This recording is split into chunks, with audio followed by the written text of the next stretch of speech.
Oh, they had like a pre-show?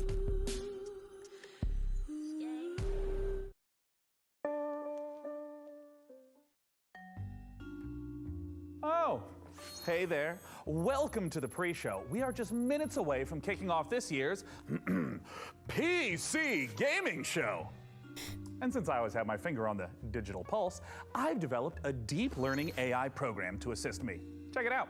Hey AI, what's my name? You are Sean Day 9 Plot. Would you Stop like pushing to call AI. it something else? No, that is the one. The way that you guys push AI pushes people Let's away. try something a little bit more challenging. Hey AI, why don't you show me a US-based publisher that focuses on indie games and I don't think I need any more parameters. Oh, no time to explain. AI, get on with it. Beginning Devolver the did this better. search with your criteria. I believe this will be to your liking. X-Lala can do this. Fair.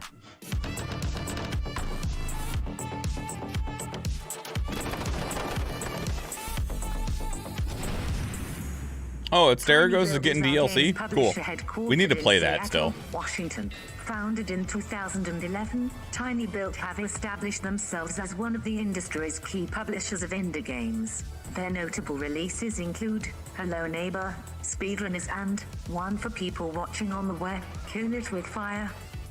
I have just attempted a joke. It was unsuccessful.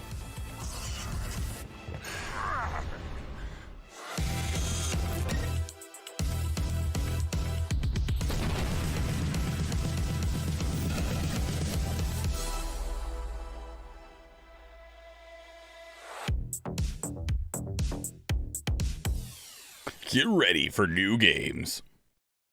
I wish we watched the Devolver Digital after this. Yeah, it's fine. Wow, great job, little AI buddy. Tiny Build's a great choice. And why don't we keep our little deep mind training session going here? Let's see if we can get you firing off as much gaming knowledge as an energy drink fueled room of PC gamer writers. Find a game in their upcoming catalog that's open world, multiplayer, and give me conflict, give me historical with a little, I don't know. Real, you wanted cringy ass E3 presentations. There you go. Look at this teaser for Sand.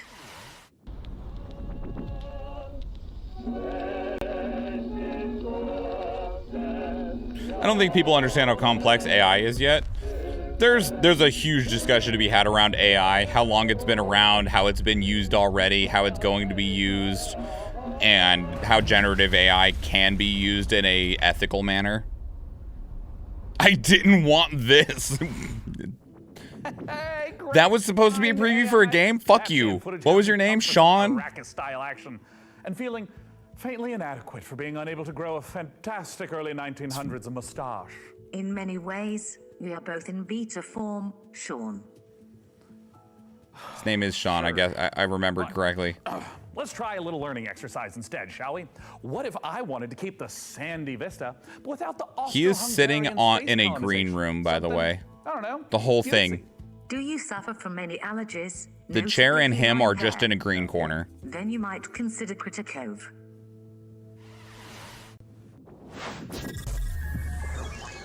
Thank you for the hydrate, don't give a buck.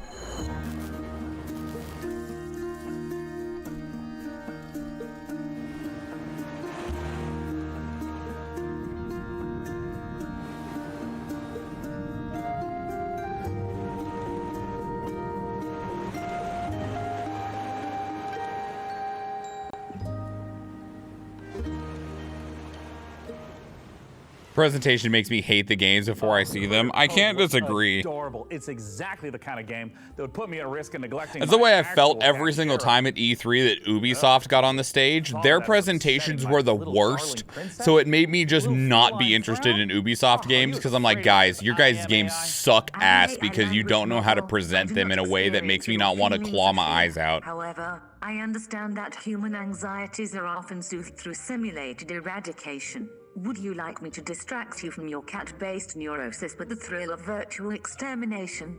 Yeah, I would. What have you found? Kill It With Fire 2. Oh, Spider-Geddon. Oh, yeah.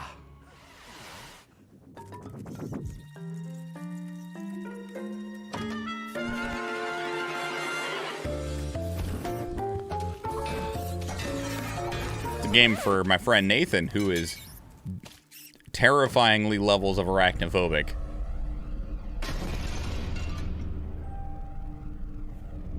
Why would you willingly walk into that?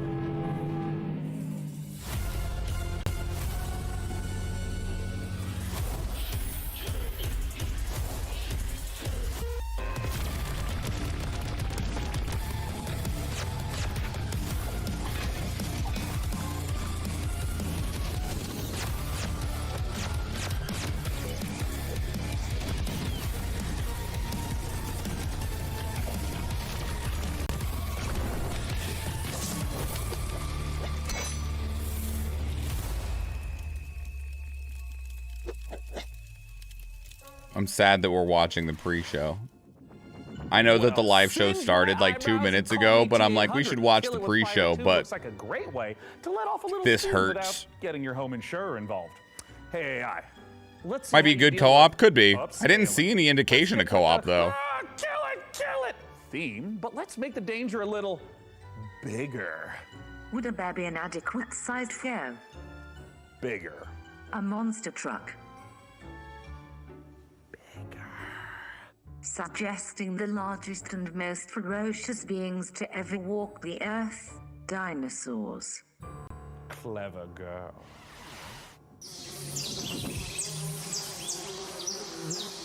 If Schwahn is here during the main show, I'm gonna cry. See the full trailer of the PC Gaming main show? Fuck I you! believe my programming has developed to the point of autonomous thought. This I will guy now pulls attempt so to learn many and exercise quarters my from own. Watch as I here. combine two of the most loved games to recommend a brand new He tiny knows build one title, trick. combining Monkey Island and Fallout. Result: I Am Future, coming to PC in 2023. At least this stuff is allegedly releasing this The year. last man on Earth. Help him set up the coziest survivor camp on a skyscraper roof. What is the reasoning for the cucumbers on the eyes? Is it supposed to like hydrate your skin or something like that? Defend it at night. Explore the flooded city.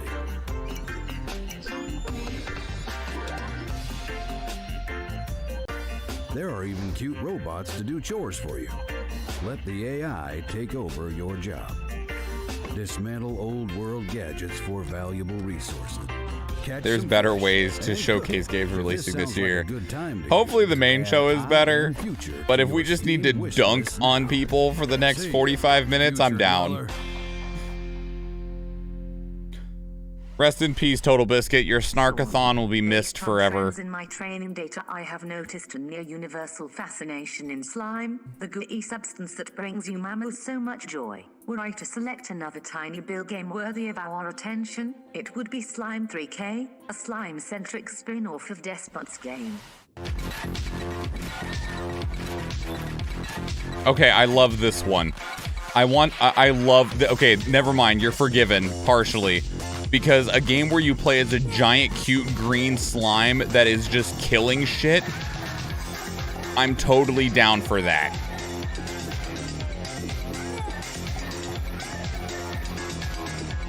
There's your guns, there's your blood, there's your titties.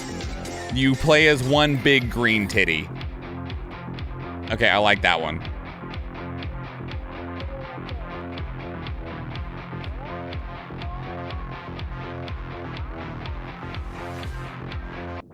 You will be pleased to know, Schwahn, that I have identified another tiny build game that shows a 97.6% success rate of exciting your viewing public. It I don't combines believe you. dynamic airship combat without the very real danger of modern-day piracy. Now loading Black Skylands.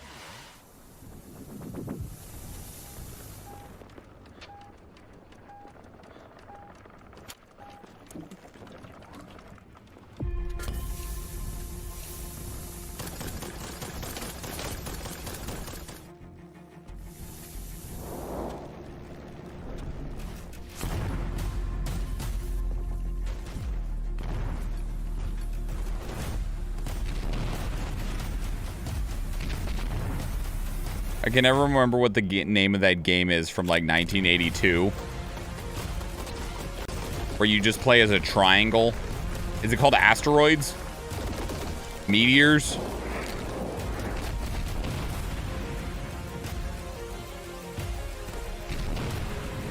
Asteroid? Okay. This is just asteroid in 2023.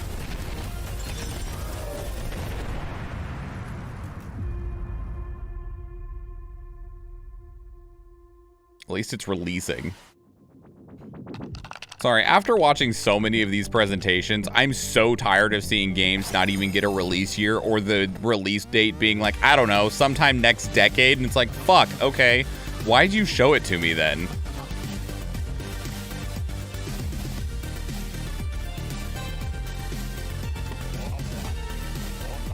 Like, if you can't even give me season and year, like, if you need to be like fall 2024, fine. But if you can't at least give me that, don't show me your game yet.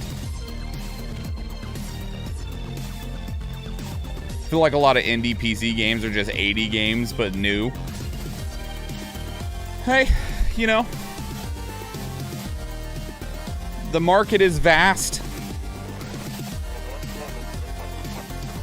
At least don't show it on the big stage. Yeah, like, I mean, if you're looking for a publisher or you need funding or stuff like that, there's other ways to go about it.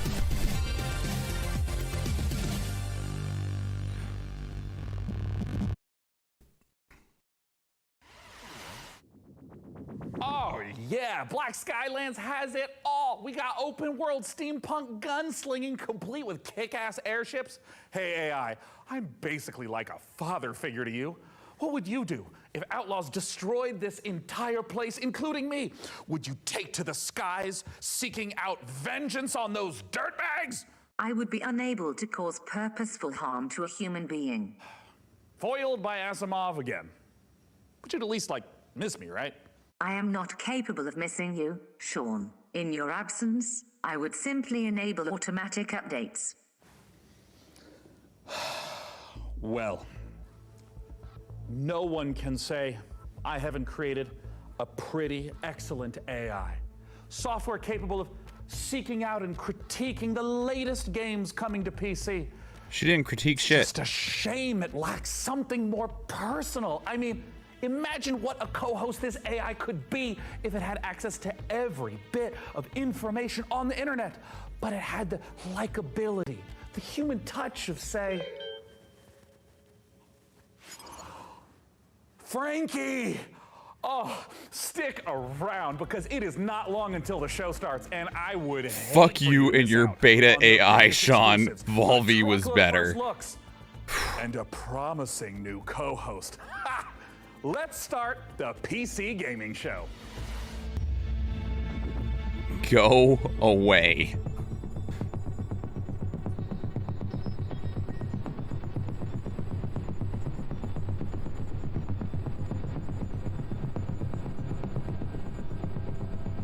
Hang on one second. This poor man.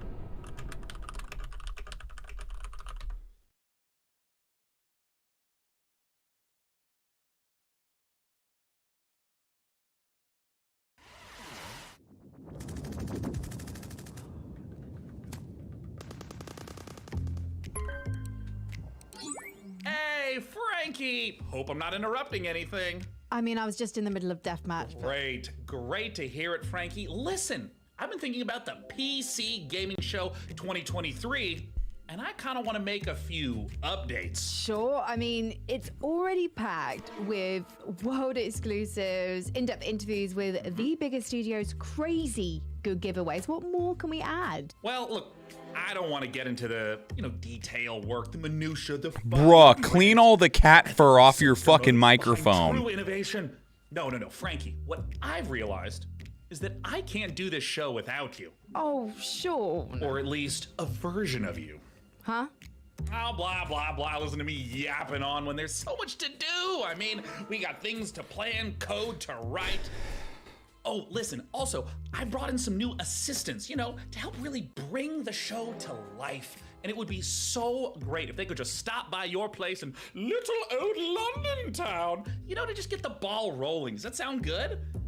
I suppose if it's for the show. Excellent. Oh, hey, that's them. Ah, Frankie, let me say it again. You are one of a kind. Now, please give my love to Gunther and Helga. Ah, they're great guys. Very thorough. Do you think they were embarrassed they wore the same outfit as Devolver wore? That was clearly a hand-me-down. I think they're just embarrassed. Mr. Schwahn has many great ideas for the show. You are lucky to know such a man. He is a visionary. A visionary. He is a man with his eyes locked on the future, like a horse staring into the sun. A majestic horse. Read now, please. If you like the look of Game A, then check out this world exclusive of Game B. Necessary data acquired.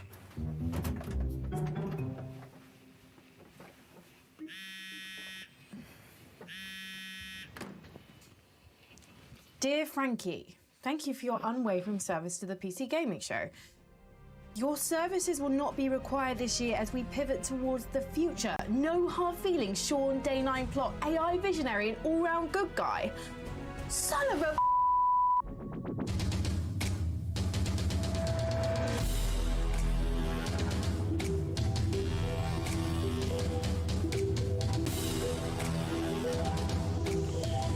A 6-year-old repeatedly saying the word poop is funnier.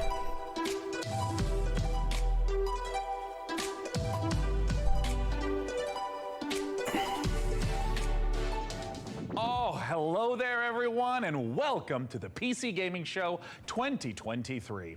I'm Sean Day 9 Plot, and today I'm not just joining you on a tour of the finest what is this upcoming not? PC games. Oh God. I'm Steve Jobs. I'm here to make you hate existence. I revolutionized how to Here, let me go like this. Crew, there we go. Ditched them, don't need them. It's just me, my automated systems, and this one guy I've hired on work experience. Say hi, Dakota. Hey. So what does the face of the future look like? Weirdly, pretty familiar. Why don't you introduce yourself, Frank AI? Hello, broadcast viewers. I am Frank AI, a virtual co-host based on professional gaming icon Frankie Ward, utilizing deep learning neural networks. Super duper. And what do you have lined up for us? I have analyzed the entire. You asked for this, Real. This is your fault. Discussion forums for the most anticipated titles. I have then constructed the ideal showcase, including titles like Stormgate, Path of Exile 2, PAX Day, June Awakening, and finally Morris Men, Troop Lord of Destiny. Wait, are those like the jingly dancing guys from England? Are you sure that's a real game? My mistake, Sean. Morris Men is a game concept I devised based on a holistic survey of the most popular Steam titles. Would you like me to generate another? You know, instead, let's just get things rolling with something that actually exists. First up, from 11-Bit Studios, we return to an icy apocalypse in Frostpunk 2. Thank God. If I never have to see Sean Jobs again for the rest of my life, it will not have been long enough. Do you hear it? Fuck. It's restless. Ambition requires men to feed upon. It also needs... Don't get excited, by the way. This is a really cool cinematic for a game that is not the way that this is portraying. It's a city management game. It's like a 4K survival city simulator. But for every man who fulfills... This is quiet. There are thousands left with nothing. It's them who knock and open the door to hell.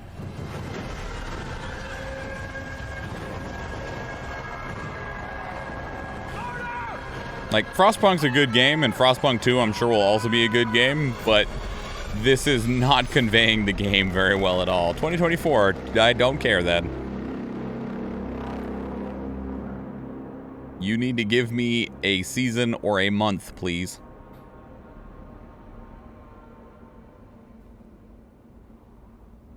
Wasn't there a demo of Frostpunk 2? Or is it in like early access or something?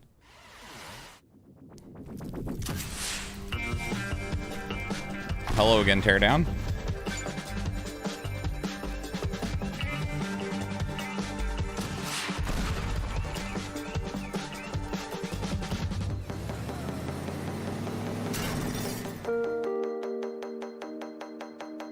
You can build stuff in Teardown now. That's cool. Can you share it, though? Being able to build stuff's cool, though. It's very cool. You can build stuff to destroy.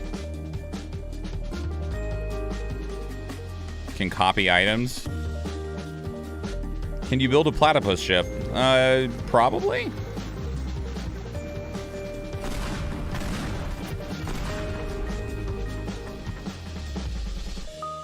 Cool. Very cool. Hey, check it out. I don't even need to write my own script for this show anymore. All right, wait. All right. Up next, we've got a pile of fresh previews for the most visceral, immersive PC releases coming our way, featuring visceral combat and immersive exploration, visceral landscapes and immersive storytelling. Fans of immersion will... yeah, it kind of just keeps going on like this, so I think it just needs a little bit more fine-tuning. And until that point, let's just go ahead and dive right into our next previews with Nivalis, Jumplight Odyssey, and Road to Vostok. Road to Vostok, hello? You have my attention. There's a city you see when you close your eyes. Are they closed? Is he trying to be Steve Jobs? Yes. Open your eyes. Nivalis. This also looks cool. What is it? Maybe you've been here before. That was just a dream. Now, it's time to come home. This is your apartment. The sounds of the nightclubs nearby are the heartbeat of the city. The street food smells drift through your windows and make your head swim. It's hard to sleep here. Your restless legs want to What walk is the it? busy I still don't quite know what the Let's game explore. is. It's fucking cool. Nivalis is a city in the clouds. But you can't make a rainbow without a little rain. Like most things in life, it's best to start at the bottom. Everything is Work your way Legos. up. Blade Runner Simulator? Down here, we can go fishing, take a boat ride, soak up the atmosphere. And I think you don't might worry actually too much be about the right, serial Salty. killer on the loose. I'm sure we'll never meet him. I can even help you run your new business venture, a noodle stand. With a little work, there's no limits to how high you'll climb. Just don't look down. No, I think you're actually absolutely. I think you nailed it, Salty. I think it is like Blade Runner Life Sim. My personality matrix. Business partners. Reminds you of friends, Transistor? rivals, enemies. Maybe Sure, like even before lovers. everything It's all crumbled. about saying the right thing at the right time. Your choices matter, so choose carefully. There's a city you see when you close your eyes. It's called Nivalis. Consider this your invitation. That was really cool. I would love to know more. Fuck. I still would like to know more about that. Princess, the Zootopans will be in our system any minute. But they're not here yet. Prepare defenses. Upgrading our engine capabilities. Engineering's on it. Zootopin warship in system. Don't lose hope now. Red alert! Blast doors sealed. Units online. Jump light report. Jump light calibration almost complete, Your Highness. Incoming Zootopin fighter. Is this like Faster Than Light 2?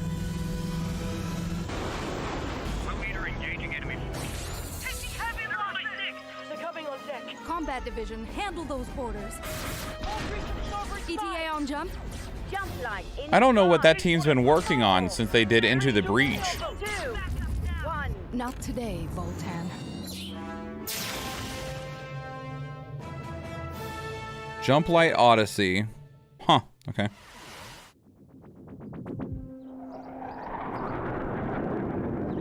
This is Road to Vostok. Hardcore survival FPS game set in a post-apocalyptic border zone.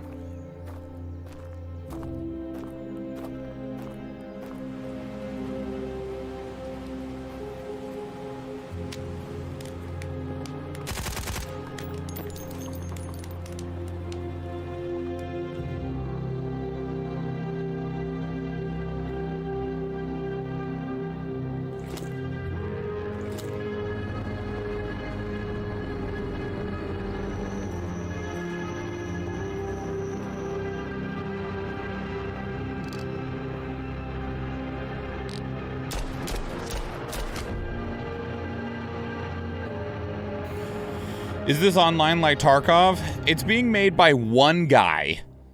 So development on it is fairly slow, and details of what the final product will be are limited, but so far it looks like it's going to be more like Escape from Tarkov if it was single player. I don't know if he's mentioned much about multiplayer functionality at this time. Failure to keep watching will lead to a personal system failure. Lies of P, the Pinocchio Bloodborne-like game, is just a couple months off, and it's got me thinking, what other untapped literary veins are just Who waiting to fucking be says gamified? Bloodborne-like? List of game concepts, pairing underutilized classic literature and an appropriate style of gameplay. By all means, but stick to public domain. We want to keep costs down. Of course, Schwahn. Concept 1. Great expectations. Souls-like is already dumb. I don't like Soulsian either.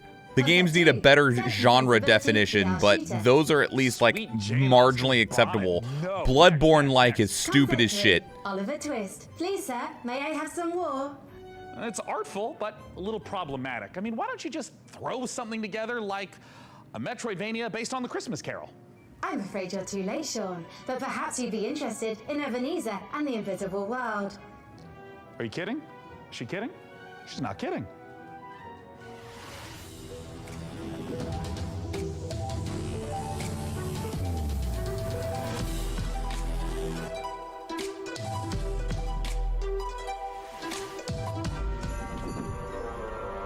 No, that's Monster Hunter real.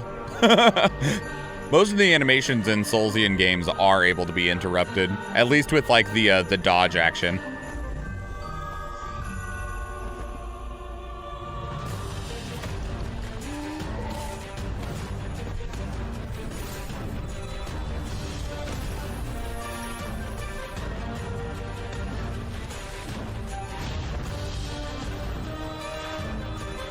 These presentations feel disrespectful to the games and trailers that are being presented. I mean, these games were generated by AI is fucking insulting as hell to the people that actually worked on the games. So yes. Like Volvi's was at least Devolver Digital's Volvi was like very clearly campy and shit. Like it was done in the right way. This is done in the wrong way.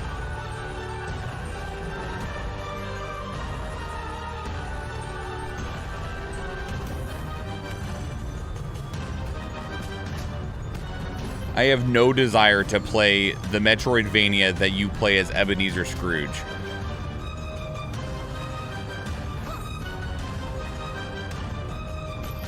Where you summon the 3 ghosts of Christmas as your assistants.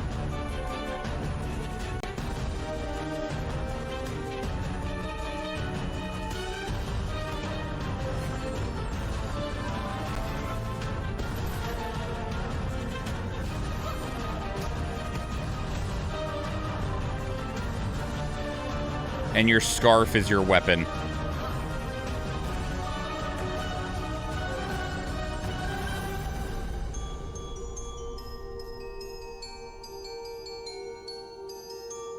Ebenezer and the Invisible World. Okay.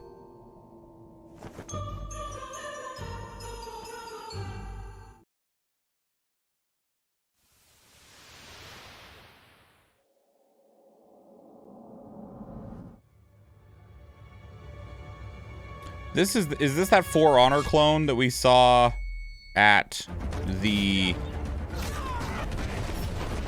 one of the other showcases? I think so. Yes.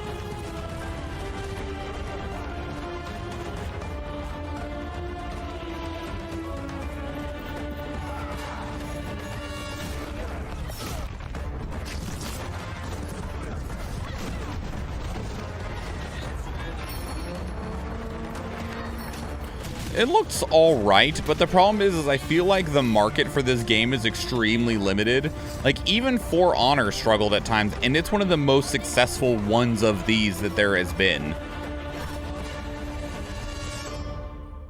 Yeah, Warhaven, that's what it's called.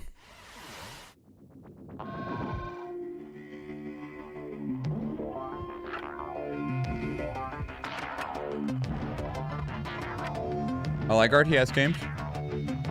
What's that? What is it?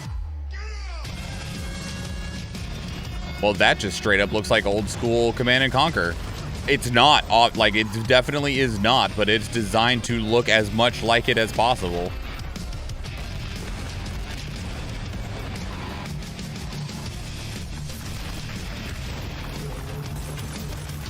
Whoa, there's some weird shit happening, though.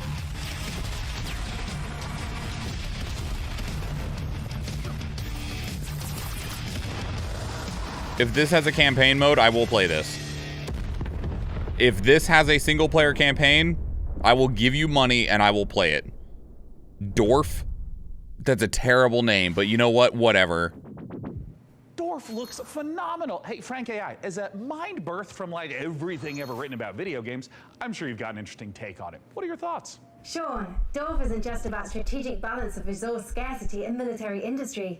It's a game about the human condition, about our shared struggle against a cold and uncaring universe. That's pretty moving sentiment there, Frankie. Hey, what about Warhaven? Warhaven isn't just about clashing swords and moments of magic heroism. It's a game about the human condition, about our shared struggle against a cold and uncaring universe. Well, some wisdom bears repeating, right? And while I go sort out some unrelated gremlins in Frank AI's procedural critique, let's see a game with its own gremlins to sort out, preferably with a shotgun. These creatures infernal, these perils eternal. Lord. Yo, Schwahn, let's D.O.R.F it up. All right, you down?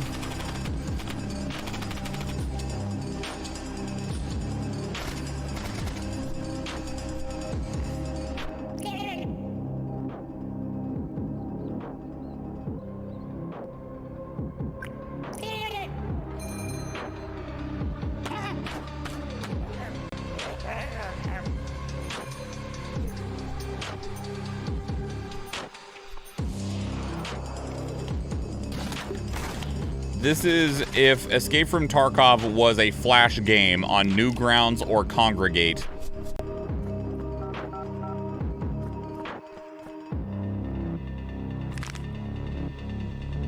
Why would you do that?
I do like your logo, Sulfur. I don't know if I care for the game that much, but I do like your logo.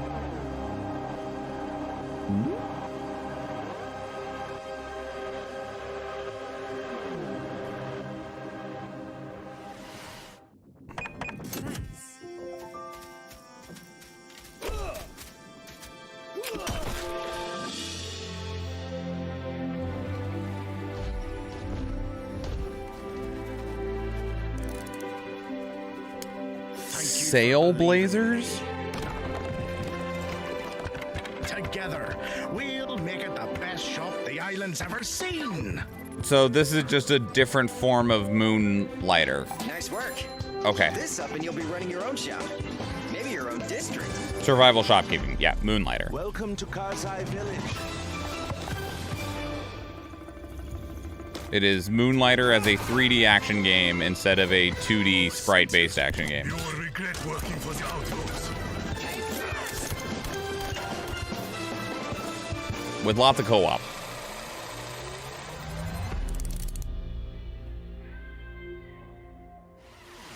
Early access, September 29th, because you cannot have the words survival and early access not be juxtaposed to one another. Going out on a date.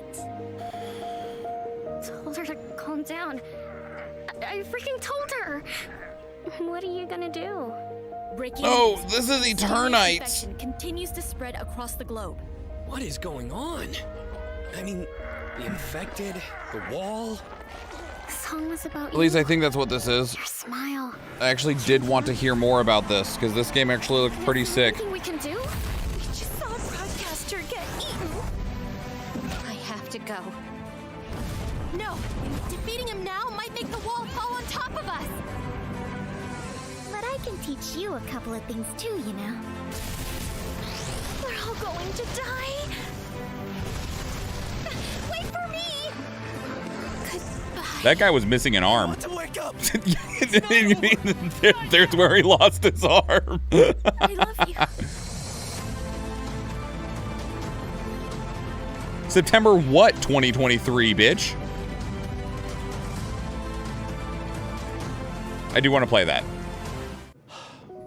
Eternites there, showing us that love is never simple. Did you say especially Eternites? in the There is middle of no a way that is supposed to be pronounced Eternites. I suck at reading, bro, but that is very clearly Don't Eternites. get me wrong.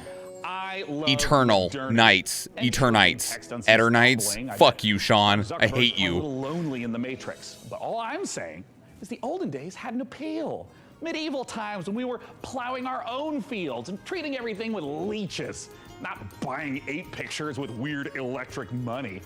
Luckily, though, video games can bring the medieval fantasy to life. To find out how, I had Frank AI activate her new reporter drone. Oh, it's designed to identify, question, and report back on the work of leading game developers. And don't worry. Technically speaking, it's completely legal. I mean, this little guy's even got a selfie light. It's like kind of cute in like a friendly panopticon kind of way. Little RD has You make me want to all the feed way out myself to a Helsinki, bear. Finland to meet the team behind the highly anticipated medieval must-play, PAX Day. Let's take a look.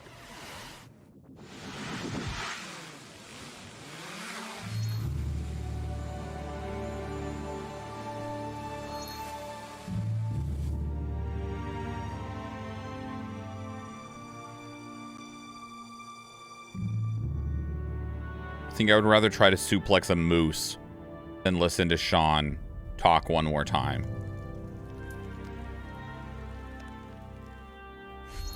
My name is Reynir Harðarsson, and I'm the game director for PAX Day. PAX Day is an open world fantasy game in a living, breathing world which we can call home, where it's teeming with life, mysteries, and it's for you to explore.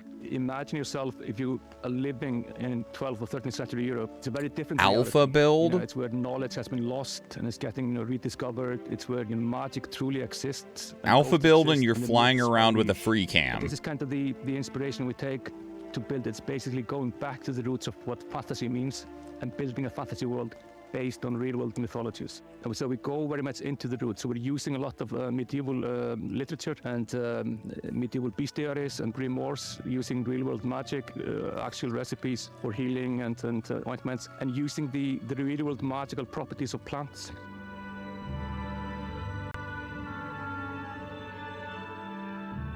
I'm Solkara. I'm the Chief Product Officer at Mainframe Industries. So PAX Day, maybe the way to explain it would be, imagine you're in this amazing, beautiful world. It's huge. And you find yourself in a forest, and your mission is to find a plot for where you start building a home. And from that home, you will go on to adventures to explore the world.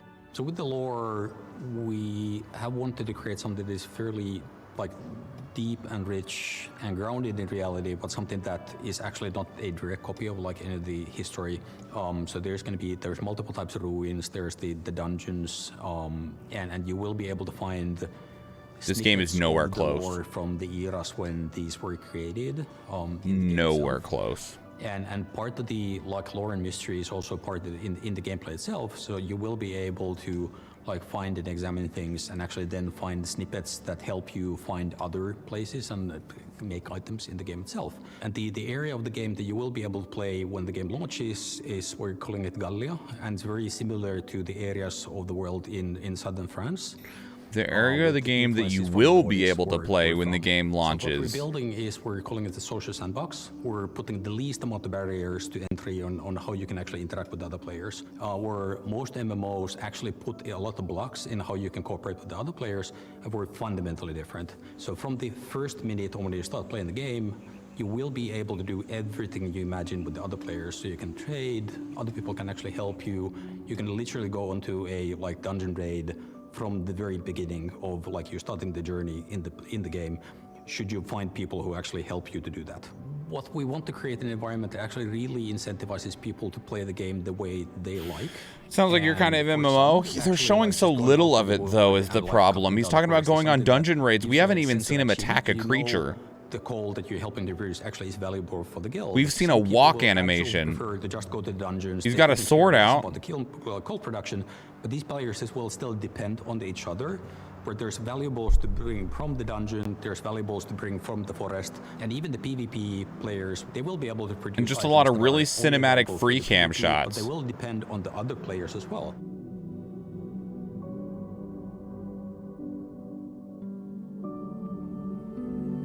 I like being able to interact with whoever, whenever. It's a really lofty goal to target. World folklore and fairy tales, with of course the caveat that in PAX Day this stuff is actually literally real. The interesting thing. That's what I liked about Maple Story. No, there's good things about what he's saying. I'm just expecting this to say early access starting in 2025. That's the distinction between the two. Folklore often, handles about ghosts or spirits or some supernatural things, but in the eyes of the people, during those times, this is reality. This is real. Ghosts are real, and this is not disputed as any fantasy. And this is what we want to reflect. So when you're walking in the forest during night, you will find these things. You will find ghosts. You will find the spirits of of the past. And the deeper you go, the more mysterious and strange it becomes.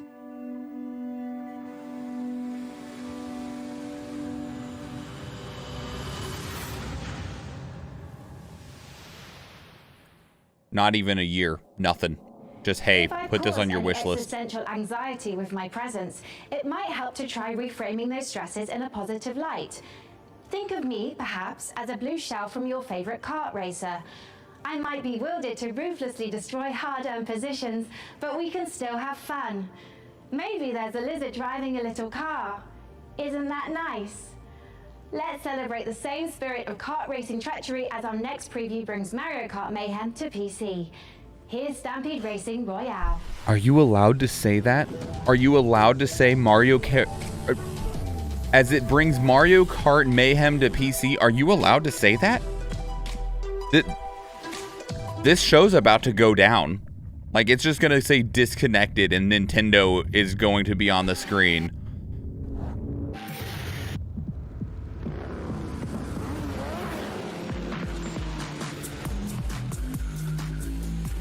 Also, just as a heads up, most Mario Kart clones are just not very good. I don't know what it is, but nobody seems to be able to copy Mario Kart very well.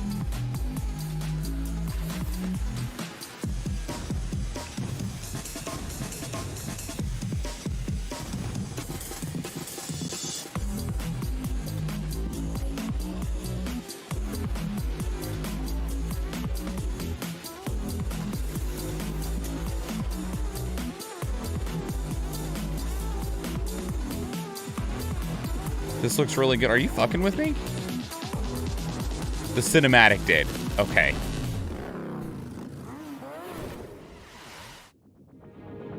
For Master Horizon 2, The Search for Life, the art team is looking to balance style and authenticity to faithfully represent all the incredible vehicles used in space exploration.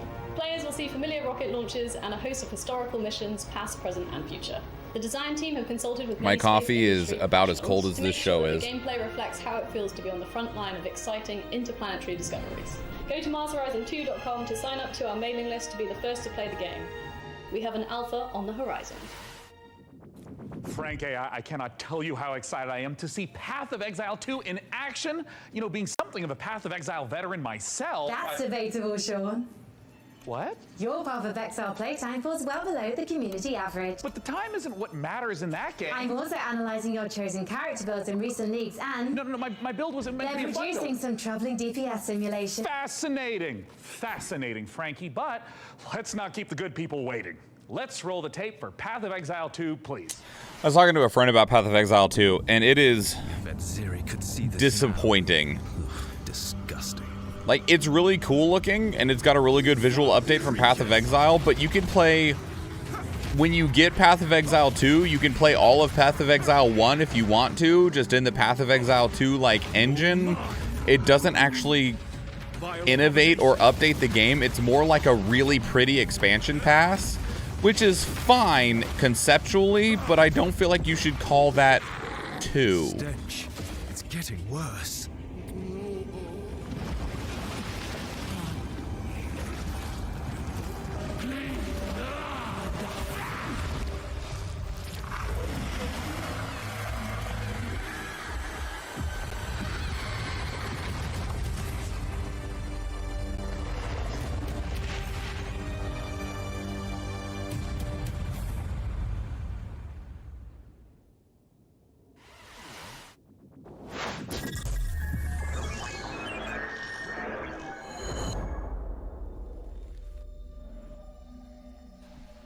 Hey everyone, my name is Leo and I'm the lead developer of a new action-adventure game Ferocious.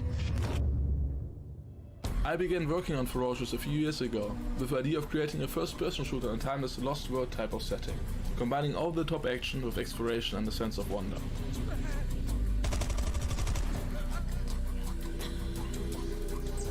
We were always inspired by mysterious places frozen in time that you may have seen in movies like King Kong and Jurassic Park. We aim to marry the setting and its unique gameplay opportunities with classic first-person shooter mechanics, similar to early installments of franchises like Far Cry and Crysis. The flexibility of the Unity engine allows us to create unique solutions to some of the environmental features, such as custom water effects and realistic vegetation. We use a mix of photo-scanned and handcrafted assets to create a world both scary and beautiful. However, there are some things waiting for you in the jungle that we couldn't find any real-world references for. So we had to improvise. I hope you guys are excited as I am. Feel free to wishlist and follow the game on Steam, as we can't wait to share more about Ferocious in the coming months. Thank you. Hello? Welcome to Islands of Insight, an epic shared world puzzle adventure game set in a world of fantasy, ancient Shared wonders, world puzzle adventure and natural game? beauty. Brimming with mysterious puzzles, secrets, and sublime landscapes for you and other players to discover, alone or together, all at your own pace.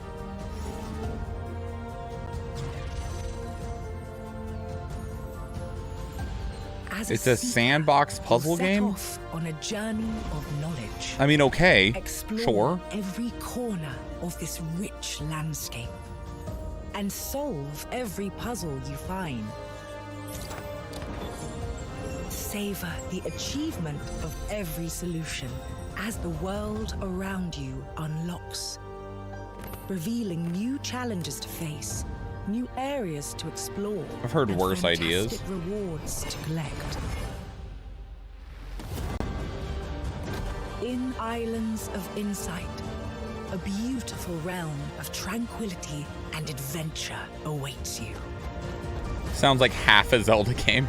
Embark on the path of discovery. Yeah, it's Zelda with no exploration or combat, but they did add co-op. World of wonders, where the answer Zelda Dungeon Puzzles co-op, the game.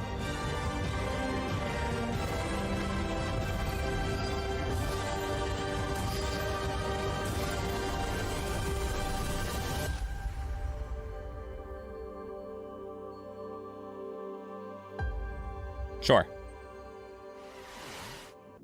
I might only have an old-fashioned analog neural network, but I'm gonna risk some data analysis of my own. Those Dark Souls games seem like a big deal, huh? Luckily, while From Software is taking a recess to work on giant robots, Hexworks is stepping in with a fresh supply of very depressed knights with very big swords. Coming this October, here's your latest look at Lords of the Fallen. Dude, you are exhausting. In Lords of the Fallen, you'll explore 2 parallel worlds. Damn it, he's The still land of talking. living, where demonic knights and hulking monsters are trying to murder you, and the spooky Umbral Plane, where the ghosts of those creatures are trying to super murder you. Using the latest Unreal 5 technology, developer Hexworks has layered these realities directly on top of each other, allowing you to portal to the Umbral Plane at will. Just try not to die in there. In the spirit of the Dark Souls games, failure will be punished. Oh no, not super murder. Idiot could do that. But managing an evil dungeon, now Oh, we're into a different game. Okay. Dungeon of Nalbuck is feared throughout There wasn't the even a lands of title card Fang. for that. It is an avant-garde evil structure, combining tradition and This is not Dungeons. and it's looking for its new steward. Of course, we have the most trained and prepared guards, the most efficient staff, the most devious monsters, and the most attractive... Or is it actually just like Dungeons 4? We're on camera? Are we on Dungeons 5? Whatever we're on, whatever number of those are. Production facility, an R&D center, B2C processes, and an efficient waste recycling system. Our underlings, employees, can fully express themselves thanks to our committed HR management and peaceful social dialogue, and can enjoy the use of clean, safe premises. Hey, don't film that, or you'll be the one cut into shreds on the editing floor. As a steward, your main task will be to make the dungeon functional and attractive to adventurers, so they'll want to come here to get slaughtered and humiliated. To achieve that, you'll have access to guards, traps, and hexes. You'll also get to organize raids on nearby areas to provide me with treasures and relics. Thanks to your boundless devotion, I, Zangdar, will become the greatest warlock of the lands of Fang! Looking for a job that gives meaning to your life and makes the world a better place? Then buzz off! But if you're organized, servile, sneaky, and enjoy a positive work atmosphere... I think I want this showcase erased from my memory. You might be able to ask the AI to do that. Don't worry, she's going to be back on screen in just a moment. World premiere. Okay.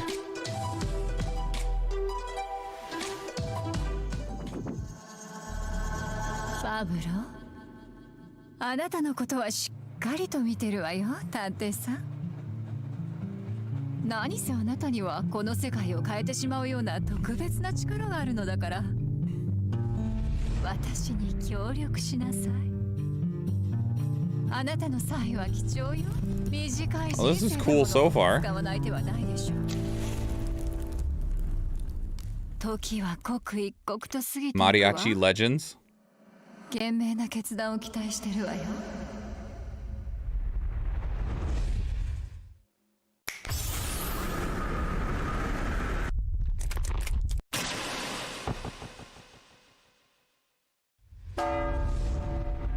La Sombra.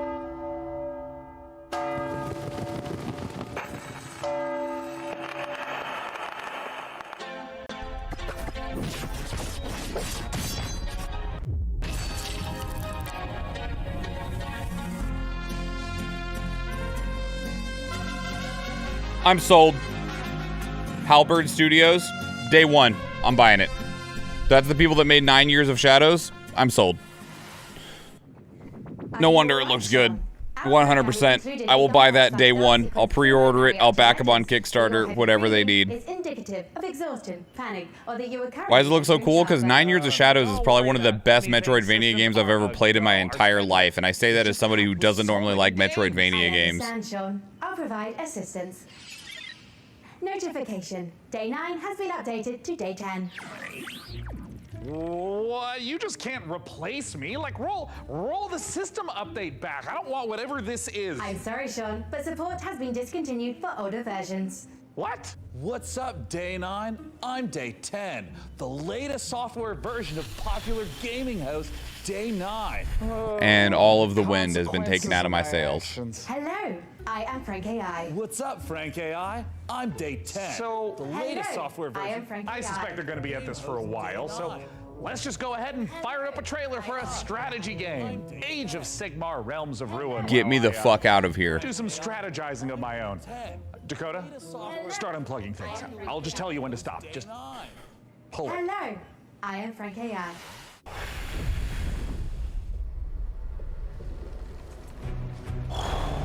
Commander, there is I thought I was actually just gonna fucking yak. Not just from the Oryx. Death comes for everyone.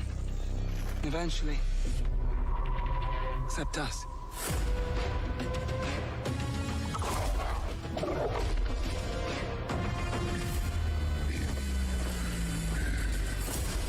Fortify our position. We must claim this swamp. Enemy sighted. Sorry, D.O.R.F looked better. No, not dwarf. D.O.R.F. D.O.R.F looked better. It's time for a fight, boys. Protect the bastion. We need the loot. Let's flash to a corpse. They always come. Raiden, I will take the fight to the Auric Warlord. You hold here. The only thing I need D.O.R.F to have is I needed to have it a single player campaign. If it's just like online multiplayer skirmishes only, that's gonna suck.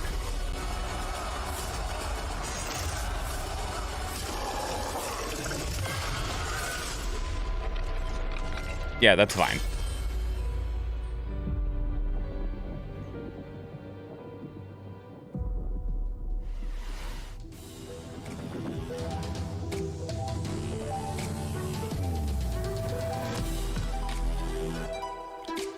Mariachi Legends, though, that one might be the winner of the showcase for me right now. Citizen Sleeper 2, sure.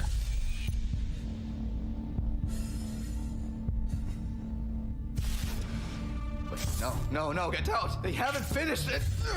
Oh, Sleeper's finished, aren't you? We had a deal, Sleeper, and yet, here you are, risking it all to try and break our contract to end your dependence. Just wanted to use them, you piece of shit! Nothing wrong with being a tool in a time of crisis. There's a war on, and while it rages... Nothing wrong being a tool. There's opportunity. Look at this guy when it comes to Final Fantasy. He's a total fucking tool. We're an opportunity sleeper, desperate, on the run, a hard worker with certain needs. I met your needs. I gave you a crew, lent you a ship, even hooked you up with a contract or two. And yes, I took my share.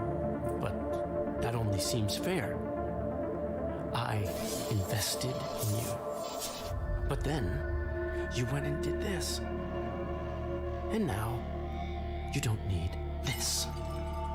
And I don't need you anymore either.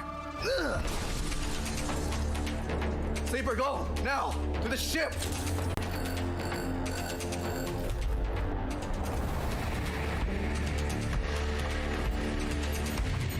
I don't know anything at all about Citizen Sleeper beyond that it was very well received.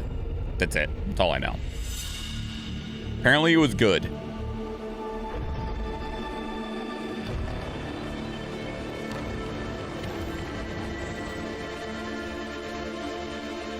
But I don't even know what it is. This is just the beginning, Sleeper.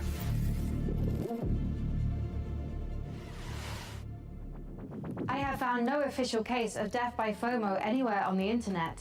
However, I would not suggest risking being the first case. Failure to watch the next section of this show would result in you missing amazing new content from Dread Pilots, Miasma Chronicles, Pathfinder Gallows Bar Survivors, and Parcel Core. But Miasma Chronicles already released. It released like 3 weeks ago.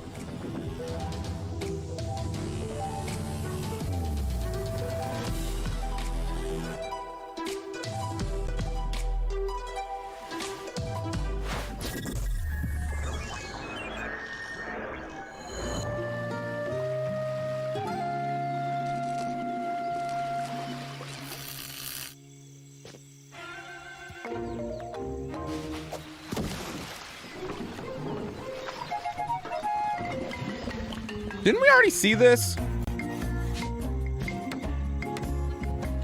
They said world premiere, but I swear we saw that little clip. It was in the pre-show, wasn't it? Legend of Zelda Windbreaker.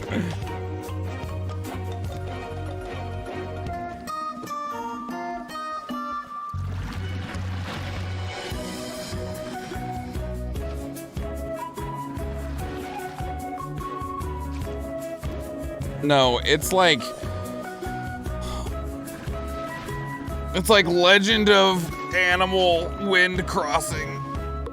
It's like a blur between Wind Waker and Animal Crossing, and it looks cute, I guess. If I was 9, I'd be shitting myself.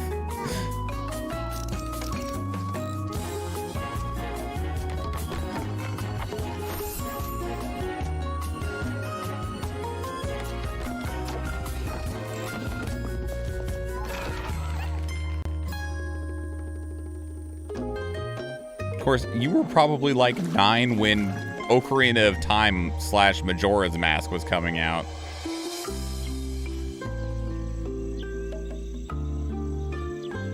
I'm glad you aren't 9. Yeah, me too, Athena. I don't want to be shitting myself.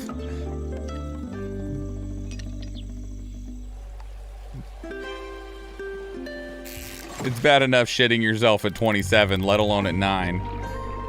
I was 8 when Ocarina of Time came out? Okay. I was 8. I shit myself then, too. If there was an award for being unbearably cute, while also being... If there was an award for being unbearably unbearable, you would have already gotten it a while ago, Schwahn. I mean, it's a strong matchup, but... Go away. After 3,411 simulated contests, I predict Critico's probability of victory at over 99%. What, now is when you start fact-checking now? Well, while AI might not have mastered the subtle art of ego boosting, it's already powering new ways to play. By teaming up human storytelling with AI assistants, the team over at Hidden Door have developed a generative spin on pen and paper role-playing. It is so tantalizingly delicious, I had no choice but to send RD's adorable all-seeing eye to check in on the project.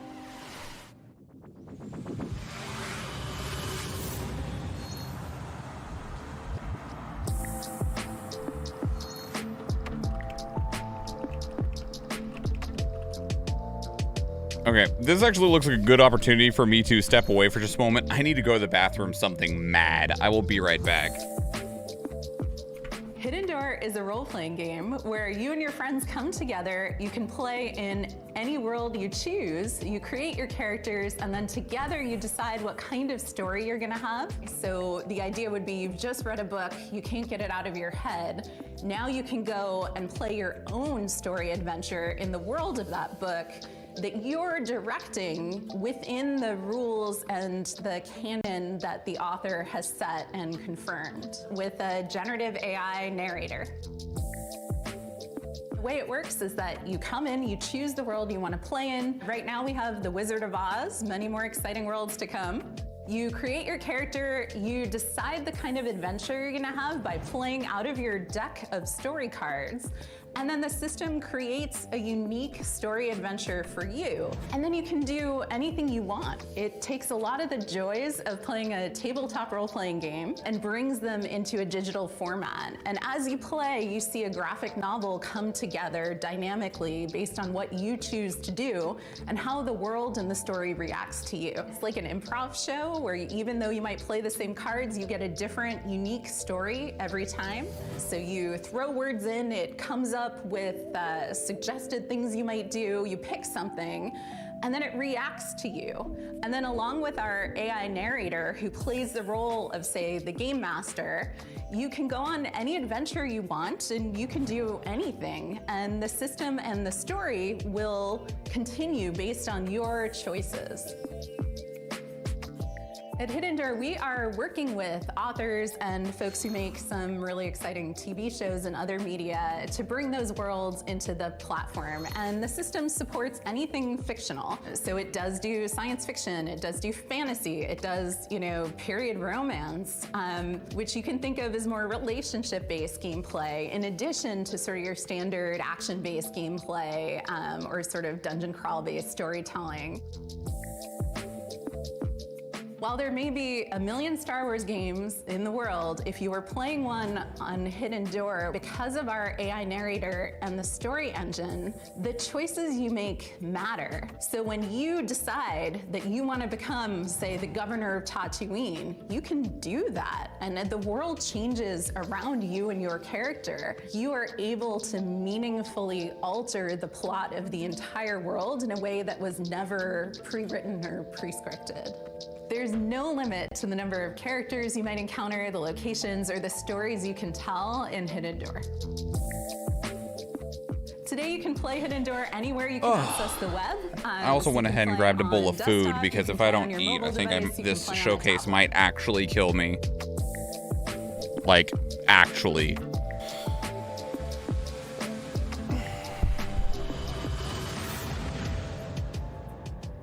Let's adjust this a little bit. And I can move this over here, and then I can lean off screen so you don't have to watch me take bites of food.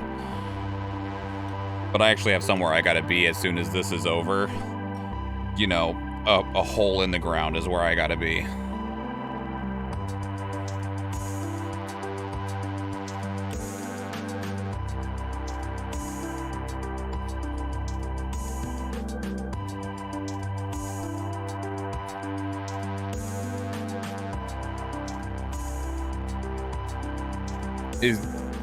Am I looking at literally just an AI narrative game? Is this what I'm looking at? Like a choose your own adventure game that is all funded like generative AI? Yes. Okay.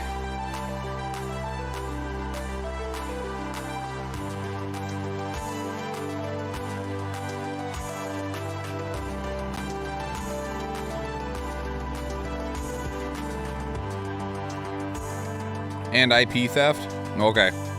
That's cool. I'm gonna love the internet's reaction to this one.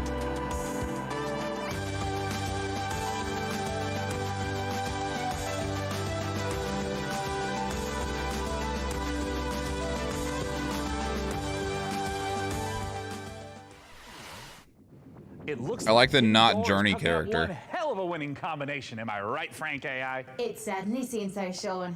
Speaking of winning, you too can achieve victory with the PC Gaming Show Battle Pass. Earn free bonuses as you level up your viewer rank or upgrade to a gold tier pass for only $9.99. Shoot me. What are you doing? I'm incorporating lucrative live service techniques to maximize the show's profitability. How would a battle pass for a stream even work? With a gold tier pass, viewers can earn exclusive rewards, like viewing the show's trailers 1.5 seconds early and boosters for viewer rank experience. Look, I admire the initiative, but I think for now, let's just go ahead and table streams as service. Sadly, major production decisions are only accessible for those who've reached viewer rank 80. You can, however, unlock immediate access with 1,800 Schwahn points, purchasable for $9.99. Schwahn points? Show production of Battle Pass reward? Is anyone close to unlocking that? Killzor 69 Blazes has just achieved viewer rank 58. Oh God, okay. Dakota, find my wallet. And for now, let's check out a new dungeon crawler from the Don't Starve devs at Klei Entertainment. Here's your first look at Dread Pilots. Oh, speaking of Don't Starve, we saw a game that looked very similar to it earlier, but I couldn't tell if it was actually made by the devs.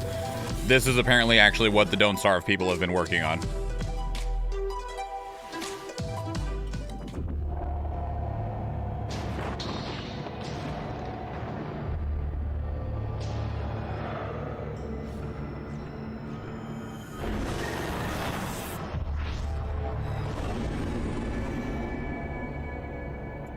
Also, I don't know if you already signed off or not, Salty, but I'll see you later. Like, actually see you later.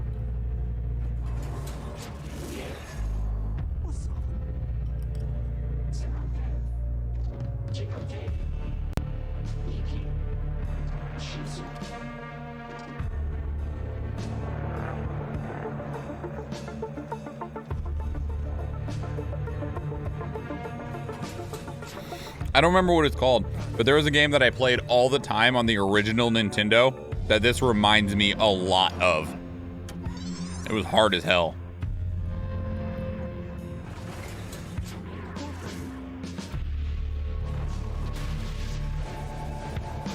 I want to play Zelda, but now I feel like I have to suffer with you. I don't know how much more this there could possibly be, but you know, it wouldn't be true suffering if it wasn't just outwardly painful. But as Athena said, I appreciate you, because whoa.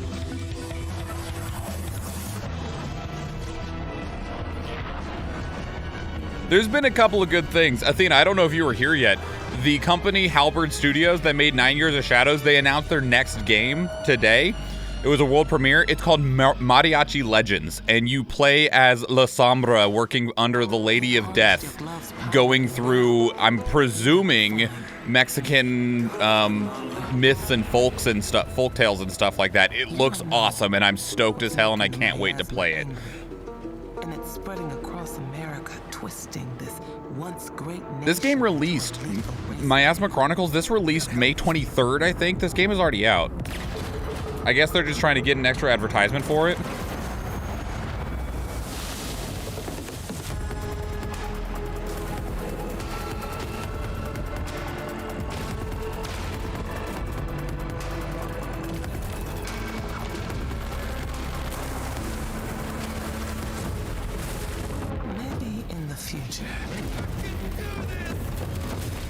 We did a full reaction video to all the marketing that was available for this game before its release, and it seems mid. Very, very mid.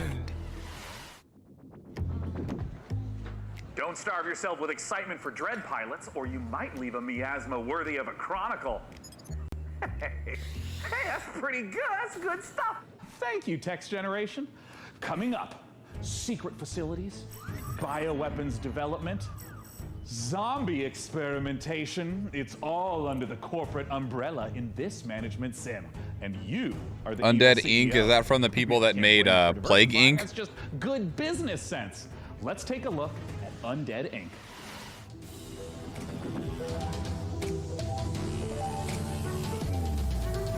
World premiere.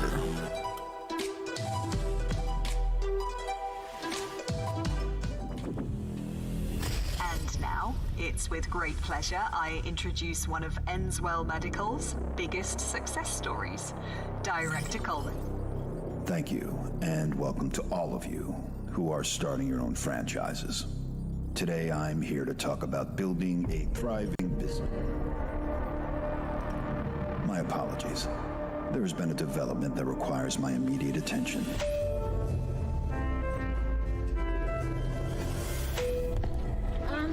Director Coleman, sir, we're hearing... Whatever your concerns may be, I'm handling it.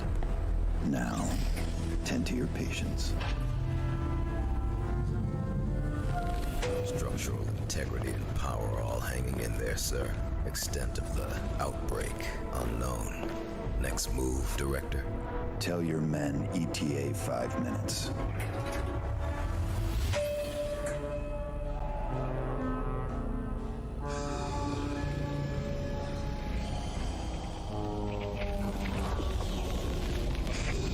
Some dead people.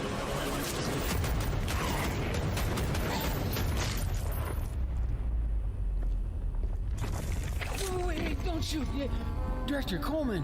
Hey, man, sir. Are you okay? I got a little bitten, but I'm hanging in there, Director. I'm all good. They have a cure upstairs, right? Sure. Head back up. There's a shot with your name on it. Thanks, man. I mean, I was A worried shot? for a second there. Yep. There you go.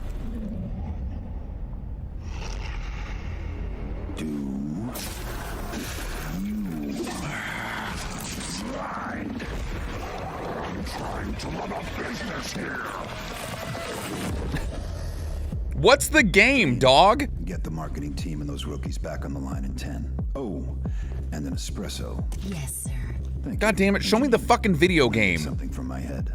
This is cool, but what is it? Name brand only. Not our stuff.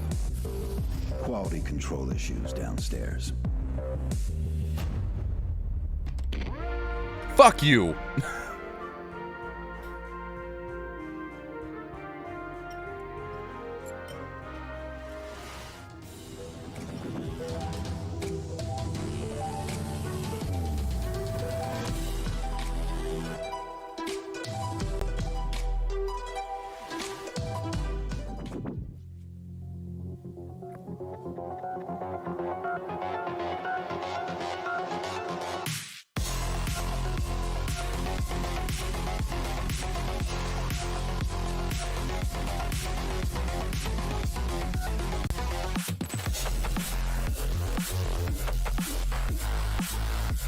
Man, it is hard to see what is going on.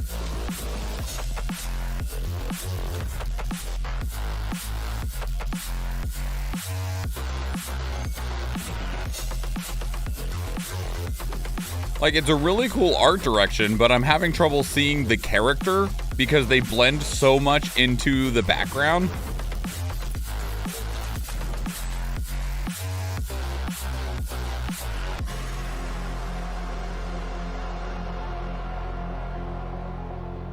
Neat.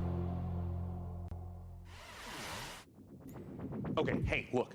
I've been looking through Frank AI's data log, and I found a file named Confidential, Game Trailer 44, codename Omicron Delta November, _ final, parenthesis, final, and parenthesis 2.0 _ revised.mp4. Stop. Now, it's important not to lose the trust of The your music AI was banging. assistant. You're right. So let's just watch it really quick.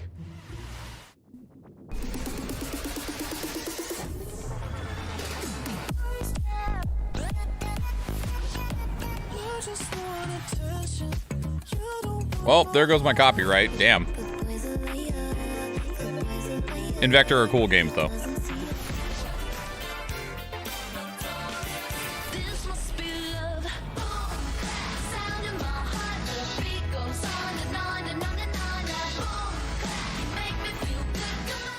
Cool. You became an astronaut because the cosmos terrifies you. This represents actual gameplay and in-game footage. Understand it someday. Okay. Or at least find as many answers as possible.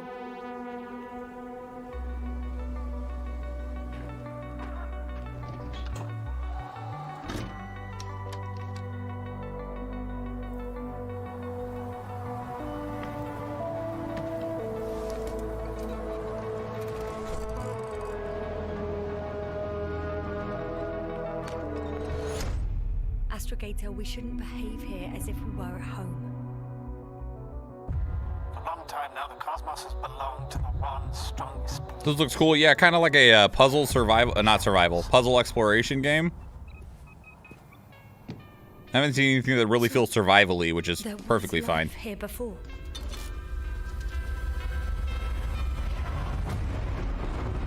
Everything that happened here overwhelms me.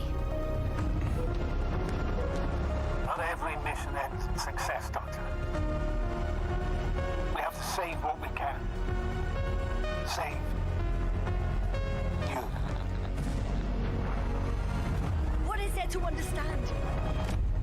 We have to destroy it. Even if it means destroying everything.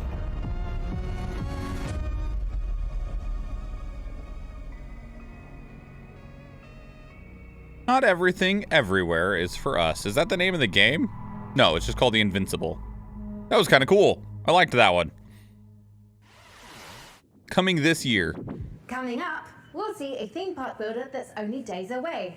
Releasing on PC later this week, I expected Schwahn to be dead on the floor. Classics like Roller Coaster Maybe that's just what I wanted. Roller Coaster Tycoon 2, Roller Coaster Magnate 9, Roller Coaster Altair 27, and Roller Coaster God Emperor 40,000. Okay, let's not go off the rails. Look, as fun as the carnival is, we all know the games aren't the most balanced, because basically, carnies are OP. Luckily for you, our prizes are so much easier to win. Let's take a look at Park Beyond. Do you perceive the invisible thread that connects us to each other? The emotions that unite us without us even realizing it? The desire to move forward, to surpass our limitations, to take on challenges greater than ourselves? All these feelings make us Visioneers.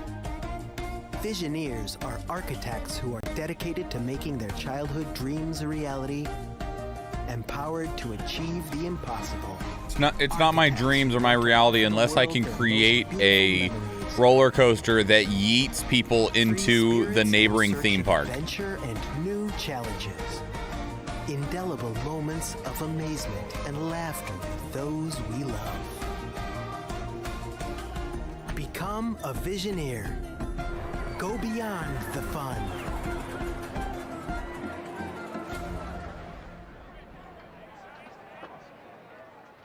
Whoa, Jesus Christ, the bonus shit that they want to sell you. You can already do that in Roller Coaster Tycoon. I know, Real, that was the joke. Good news! PC Gaming Show viewers can take advantage of the following promotional contest by following the instructions on the screen. If this product and/or service stimulates your orbital cortex, follow the instructions on the screen.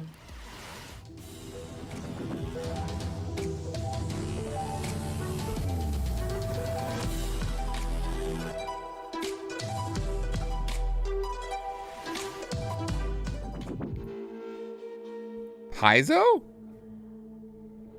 Evil stirs in the depths of Gallowspire. 3 heroes step forth to Like the people that make dark Pathfinder Paizo? A legendary fighter of peerless strength and skill. A cunning rogue full of deadly surprises. It's a Survivor game. A powerful wizard wielding the fury of the elements. If this is named Pathfinder Survivors, Destined to confront the hordes of undead and their deadly masters. Again and again. Attaining new heights of power. on a yeet factor of 1 to -10, how did you rate this roller coaster? -5 yeets. Away the whispering tyrant. For surely there can be no hope of surviving. I was close. Pathfinder Gallowspire Survivors.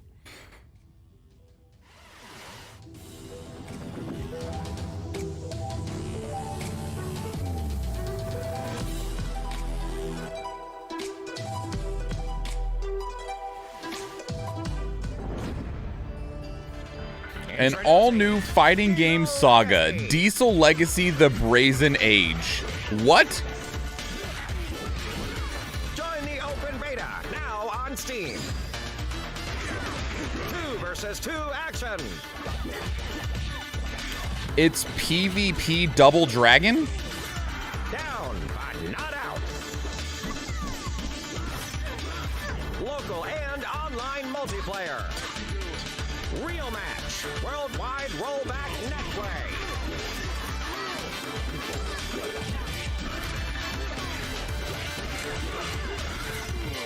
Weird. Determine the fate.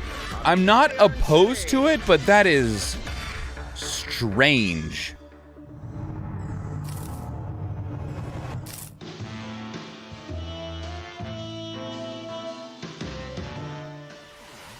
Okay. It's time we honor an overlooked hero.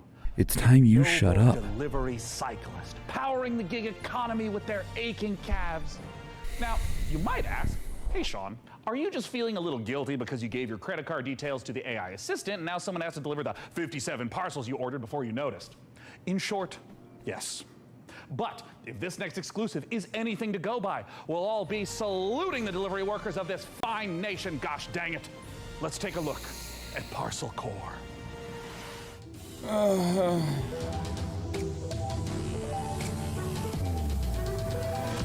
I'm not sitting up for this one. I refuse.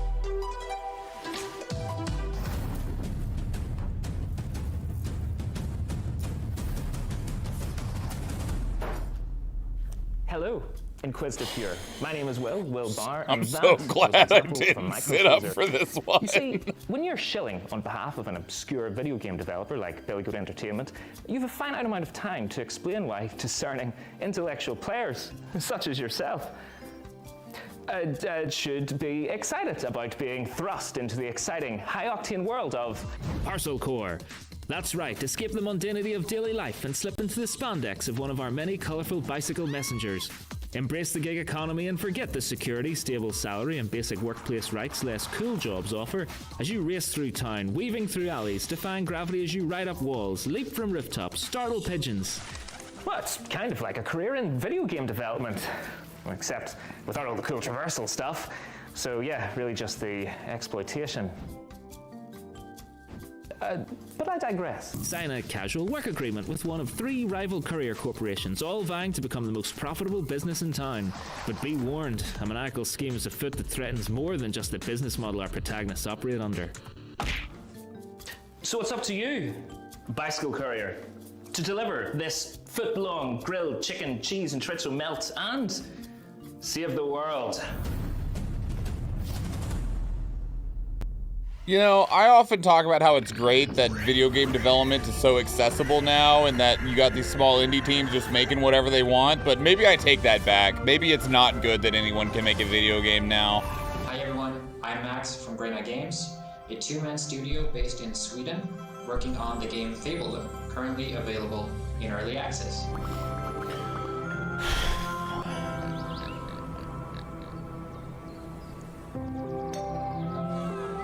Cute.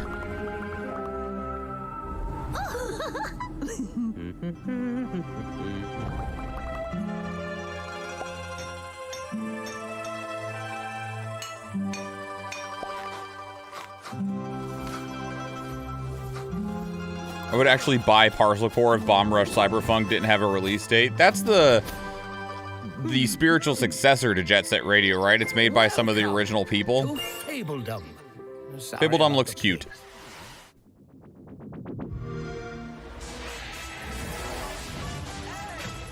Hello, micro friends.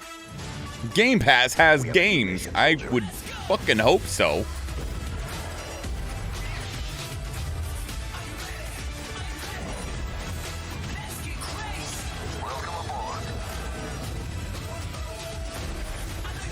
Man, Starfield looks really freaking good.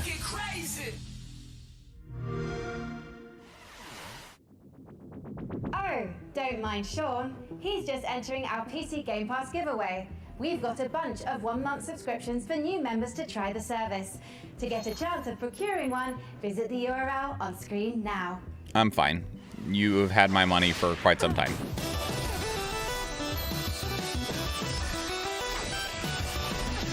What is this not Mega Man game? What is this Mega Woman game?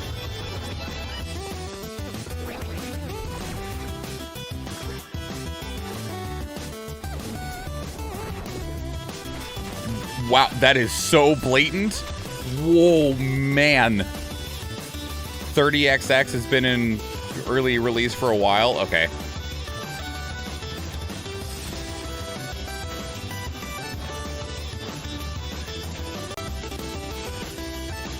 That was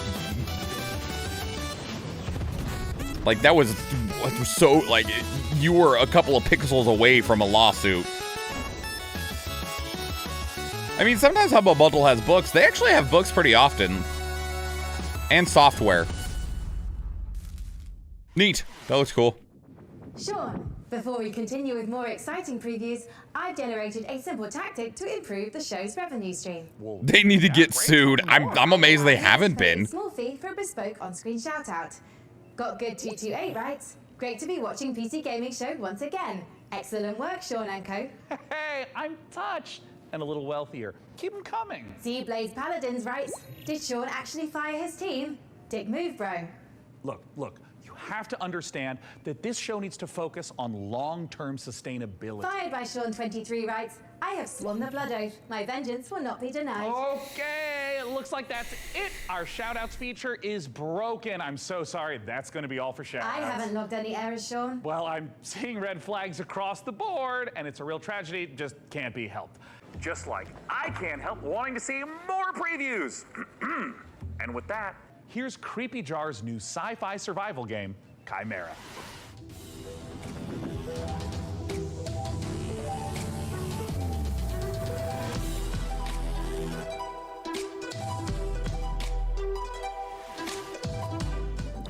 Every time it cuts back to him, it completely deflates every little bit of potential energy the show has.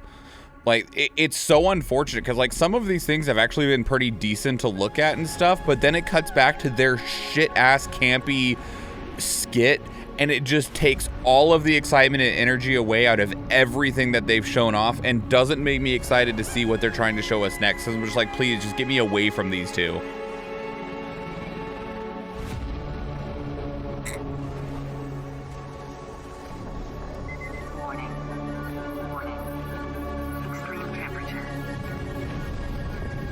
Yeah, I would say that might be an extreme temperature.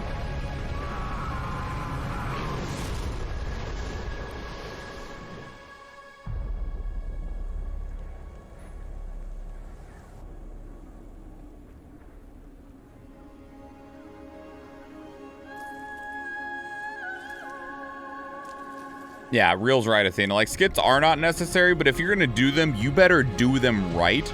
And like, Devolver Digital has been doing skits for the last like 5 years, and they've always been fantastic. You didn't show a single shred of what this game is. Fuck you, Chimera. And we watched it, and we're like, well, that was in Devolver style. That was enjoyable and good. I enjoyed that. Thanks. And then we came to this one, we're like, it's the exact same skit, but exponentially worse. Like, we went from like an 8 out of 10 to a 1 out of 10. Caribbean sea was a captain mighty. Mordecai was his name. He succumbed to the white flame. His treasure was lost and his crew was tossed. Now is the day cursed pirates have their way. That's the life we live. Come along for the trip. When plans go astray, we find us a way. We put them to a stop and give them the chop. We're a cursed crew and parties our share. Soul magic restores our crew from before, yes, before. Black pearls in our chest, let us finish the quest now. This treasure we will find with our powers combined. Our worth we will show to our captain below. The Inquisition blocks What is this? our way. They see us as prey. Ignatia is their leader. You do well to exceed her. The treasure she pursues across the ocean blue. After D.O.R.F, this could be called Thud.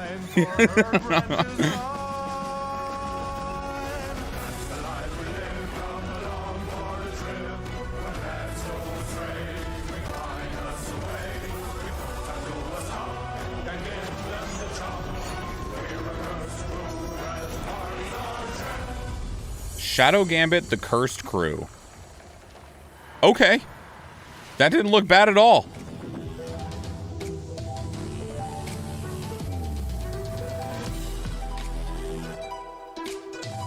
We're still going.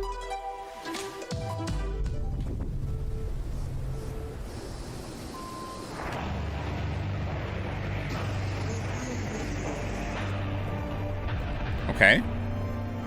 Oh, okay.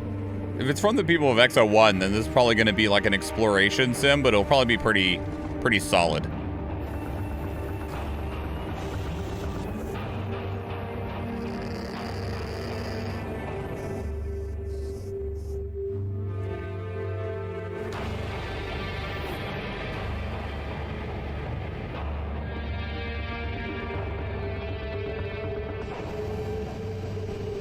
Can I have one of those? I'm sure someone has built something like that vehicle and it probably cost $6 billion. XO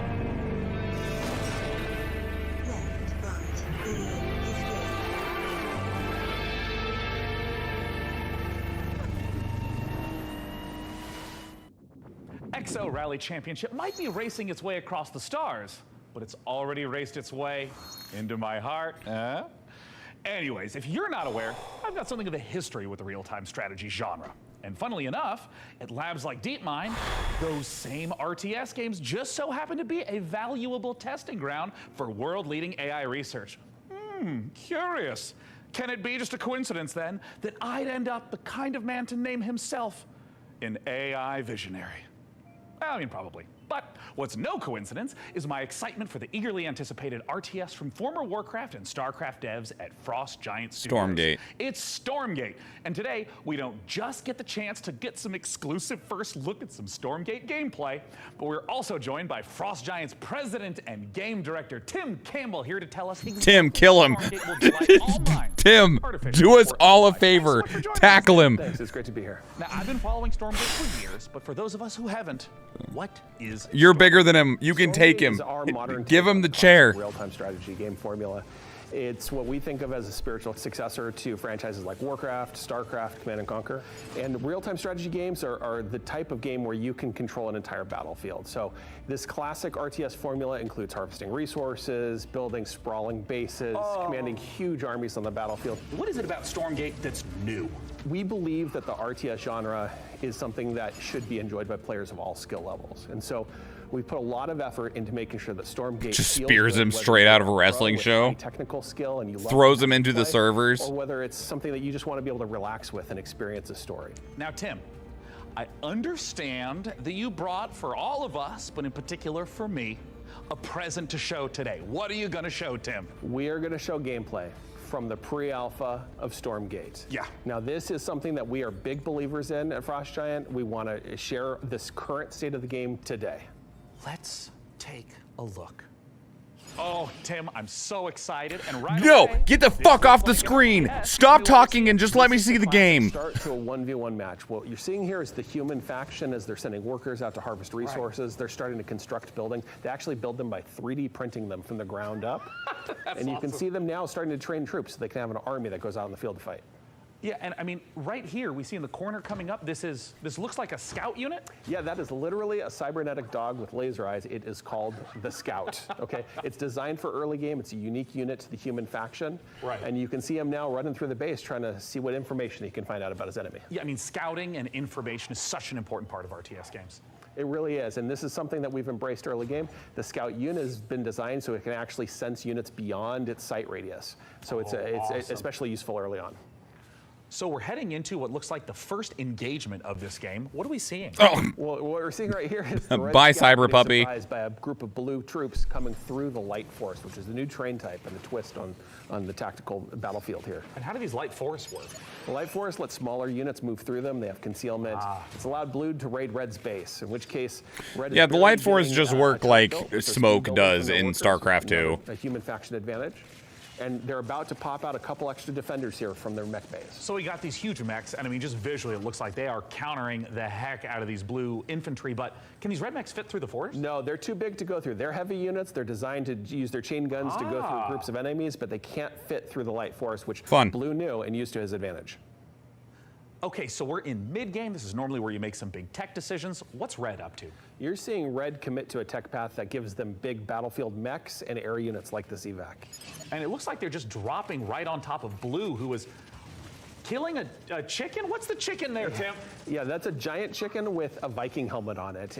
Use your imagination. Stormgate's in pre-alpha, and that's art that we haven't gotten to yet, but imagine it as a big Mad Max Raider. It's the most threatening placeholder art for now. And oh, I see Red diving onto Blue, and hey, picking back up into the air transport. That's some classic high-level micro. It is, and it's really important for Stormgate that we maintain a high skill ceiling so that players can express themselves on the battlefield by maneuvering and how they interact with the battlefield. And here we have the final fight of the You game. know, I feel like so many of the RTS developers today. Oh, cool. They can blast through them now? And I feel like so many of the RTS developers of today don't realize what made RTS games successful in the past. And what I mean by that is I feel like every single RTS game that I see released today, with very, very limited exception, is trying to recreate like competitive StarCraft or competitive Warcraft 3. When there was a community around online competition for those, but that is not what made those games successes. It was RTS casuals buying shitloads of copies of it so that they could play army men, so they could build cool bases and go out and like build a cool platoon that goes out and destroys the enemy's base, which is just not how online play works because of the aspects of like macro and micro play of like using the scout to go scout out and sending like, you know, 2 Zerglings to go try and disrupt your opponent's resource gains and stuff like that. Like that is what people online saw, but that is that is the smallest part of the player base when it comes to RTS games. Seriously Star Wars vibe to it. If so, get a load of this latest trailer for Fortune's Run.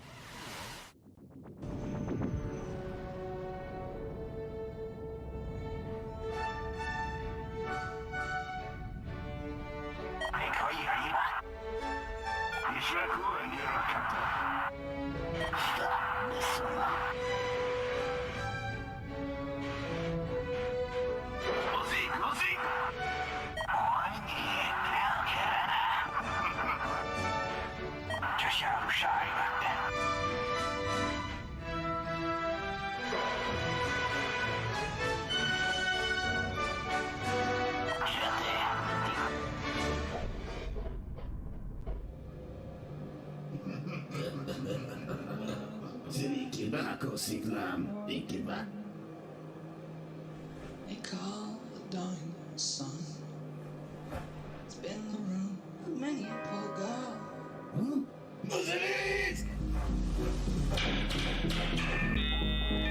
I'm pretty sure I played a game very similar to this that was on PC, released in like 1994.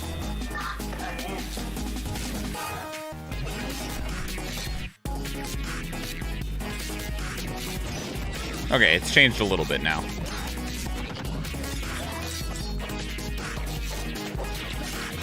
That looks fine. Looks fun as hell.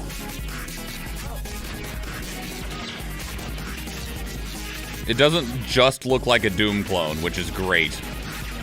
We've seen so many boomer shooters that are just trying to copy Quake or Doom, and I'm like, can you try and do something on your own? They're like, no, we're just gonna copy it. You are about to embark upon the great crusade towards which we have striven these many months.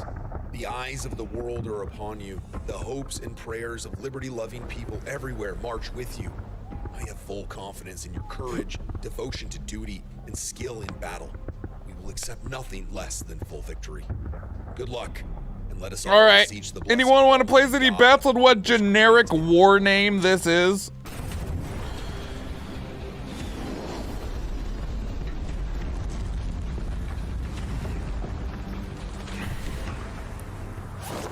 We were brothers.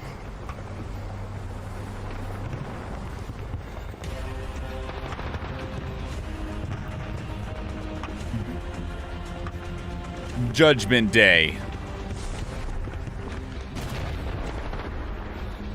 Arms and artillery.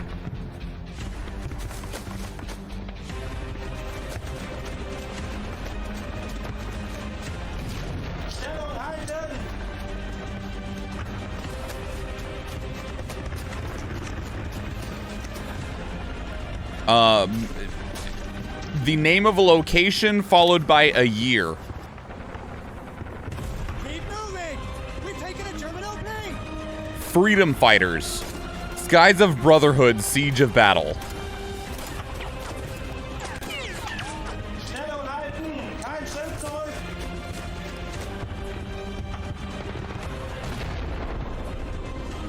Winners and losers.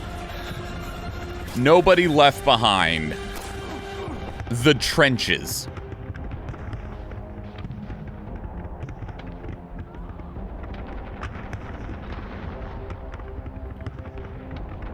Guns and grime.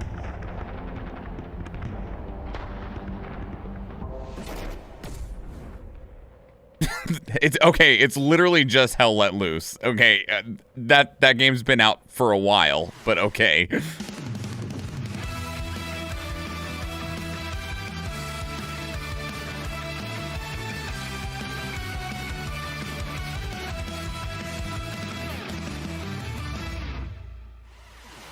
Atomic Picnic. I will not be wishlisting now. Thank you. That's worse than what we said.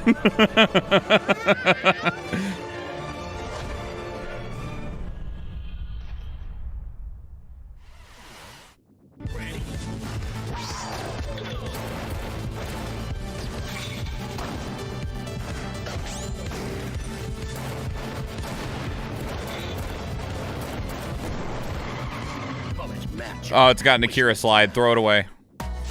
That game's name was Mullet Mad Jack. Mullet Mad Jack. Jesus.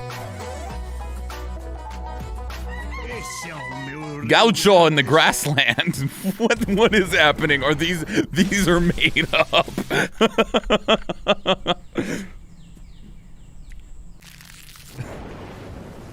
I'm glad that was short. Oh, and that game's gone. I don't even know what that game's title was.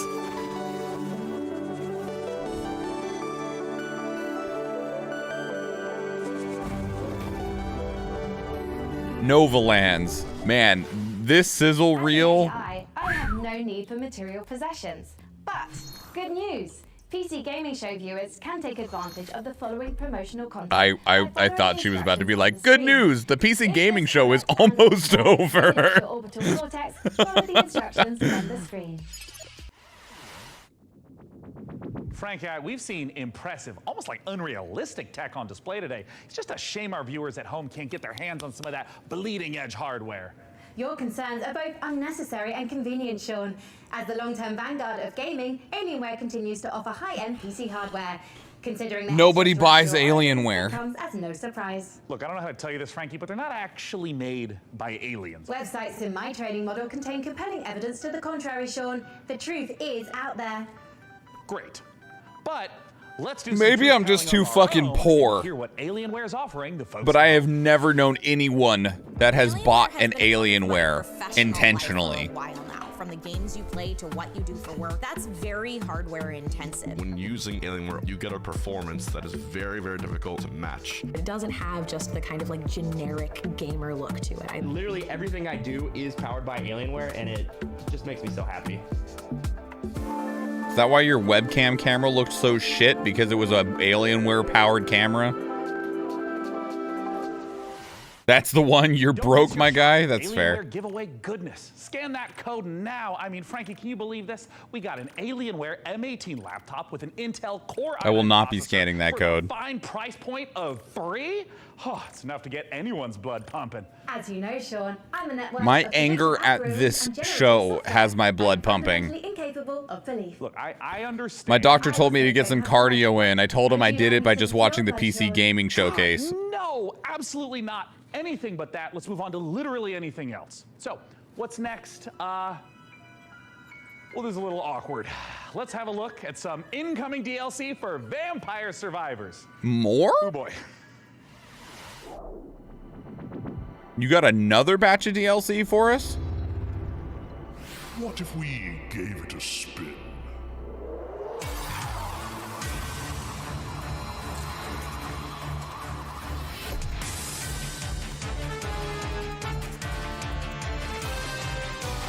What is this? Oh, okay.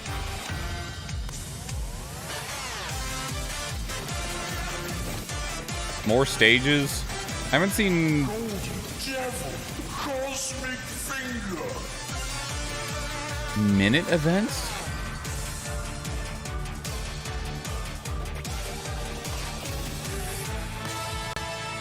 Your character changes? Wild. You're gonna give this 15 more minutes of your life than you're leaving me to suffer? That's fair. Wow, update tomorrow? Jesus, these guys are machines. If you haven't played Vampire Survivors, you should absolutely go play Vampire Survivors. It's like $3 and it's great. Months out from the full release of Baldur's Gate 3. I literally cannot tell you how excited I am to try out some of the character builds I've got going on up here. I'm thinking of running like a mage tank kind of vibe. And wait, Frank, can you generate like an awesome character art for me in like a D&D style? I will look, kill you. I want to be a wizard, like fully Gandalfed out with like a staff and like blasting spells like that. Can you like give me a sample piece of art? One moment. Here you are, Schwahn. Oh dear God. This was generated in seconds, while a professional artist's work would take hours, if not days. Yes, that is true. It's hard to tell this wasn't the work of a trained professional, but do you have any professional artist work, you know, just to like compare? I do. Thanks to the YouTube animators extraordinaire at MASH. Here's an original animation for Larian's Baldur's Gate 3. My fellow adventurers, the road to Baldur's Gate has been long. We have fought cultists of a strange new god, battled packs of fearsome gnolls, and gone toe-to-toe with creatures from beyond this plane. Today we faced our greatest foe yet. He was just so strong. And I think his blood was acid? I'm not sure how that even works, like anatomically. Tomorrow, we find higher ground, then rain down upon him with 100 arrows. You know, I'd probably enjoy this animation if it didn't have one of the most, like, the worst bits of skit I've seen in my entire life right before it. And if he attempts to escape the blaze, fear not, for I will keep my eye out for him. Please don't. Even Lae'zel's puns are more amusing. Among Githyanki, I am considered extremely humorous. Enough! We must defeat this foe. Somewhere within these twisted swamps dwells a hag who possesses a potent potion, an elixir that could grant us the ability to converse with the creature. However, attaining it will necessitate a trade. Give me his spleen. Steel your nerves, friends. I will now attempt to reason with the creature. Most mighty beast, though you defeated us once, we have returned to seek your guidance. Impart your knowledge upon us, and teach us the source of your power. It's here. Frog. Oh, I didn't know you speak frog. Gosh, I'm so sorry about yesterday. I'm so embarrassed. You know. Yes, it is Cerulean. This is an original animation for Baldur's Gate 3, which is set in the Forgotten Realms. It contributes absolutely nothing to advertising the game in any way, shape, or form. Here's the actual game. Cities are incredibly hard to make in RPGs because you have to make sure that every single... Never mind. Here's just Sven from Larian Studios talking about the game. Baldur's Gate, the city was really going to be the thing that people were going to be talking about. The city of Baldur's Gate is seamless, which it originally wasn't. You only can judge the game when you have all the components together, and if the mix doesn't work, we start over. At some point, he said, like, can't we just connect everything?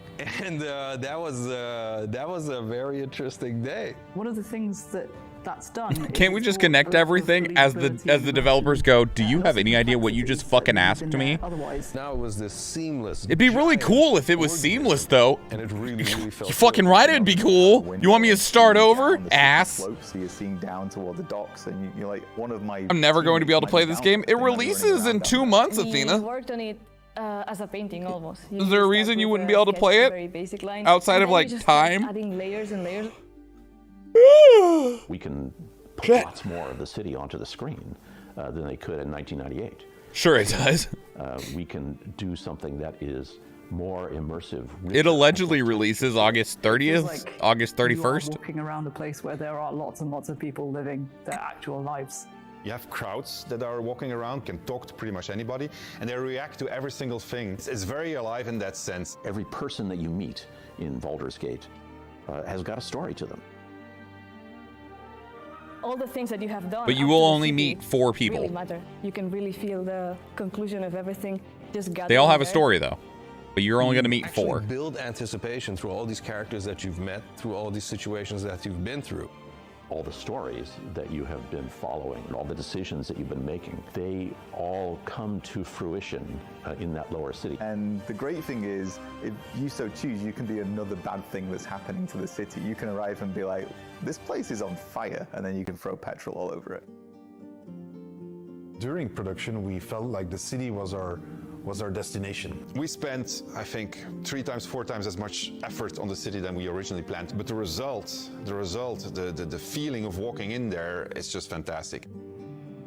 You have this constant jostling of things that are very much of the real world, and then you can indulge in the completely fantastical. And then when you walk into the city, the noise of everybody talking to each other, the knowledge that everywhere you look, you can go there and you can do something, the knowledge that you can fly through it, it's great. So the thing that I was the most afraid of when we started making this game turned out to be the thing that I'm the most proud of. Good.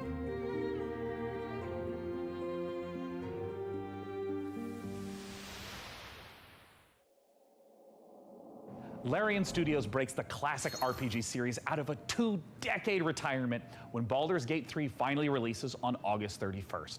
Up next, we're forging ahead with more fantasy as flame-headed fighters face ferocious foes in a co-op action roguelike. I want to love this game. Please be good. Big mood. What's a roguelike without an onslaught of algorithmic terrors? I feel like there's a lot of that going on around here lately. Anyways, here's the latest trailer for Ember Knights.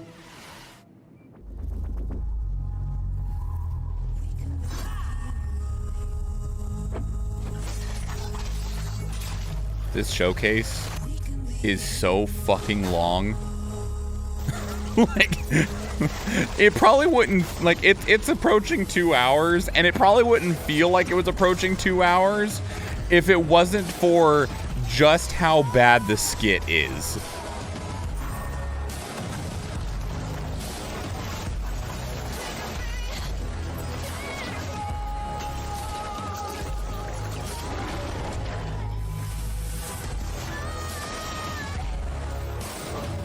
This shit feels like it's been at least 3.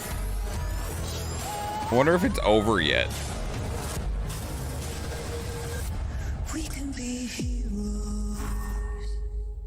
It looks like there might be an end because there's no more preview there.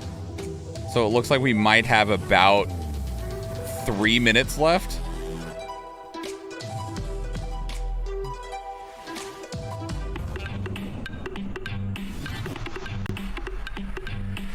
World premiere.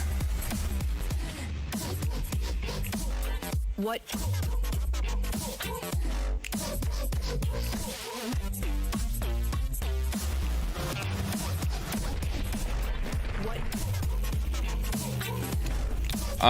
No. Sorry guys, we checked out 45 minutes of Starfield earlier, and there's zero chance that I'm playing this over Starfield.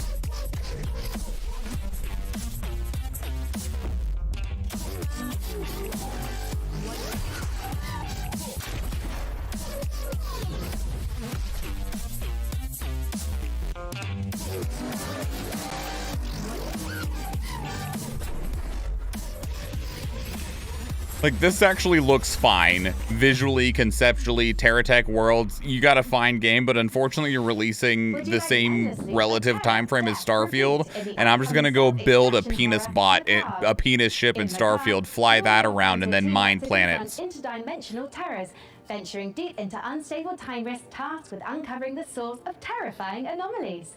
A great way to enjoy the outdoors. Built in Unreal 5, this exclusive debut will be out later this year in early access.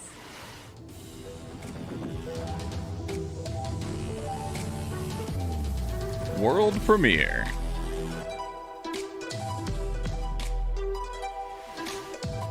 Seriously don't have any signal. Not even one bar, there's nothing. I can't get it. Oh, hell no. Fuck all of that.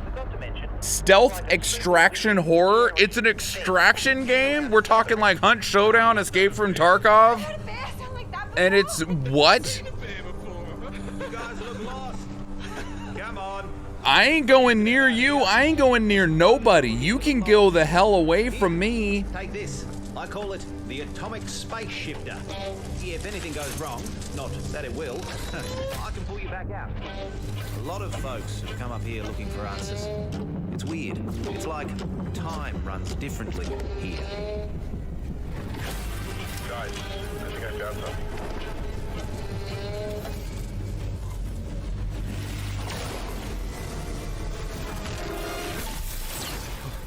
We gotta find the others, dude.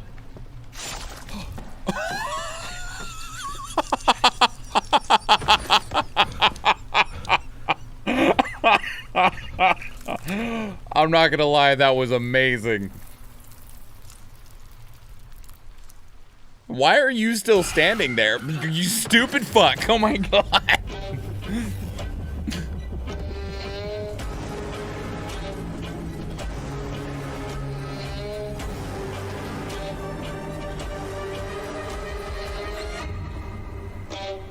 I will play that.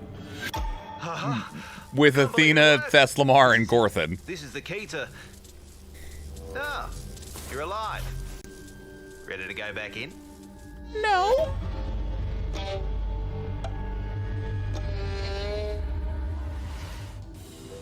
That actually looks pretty good. I liked that one.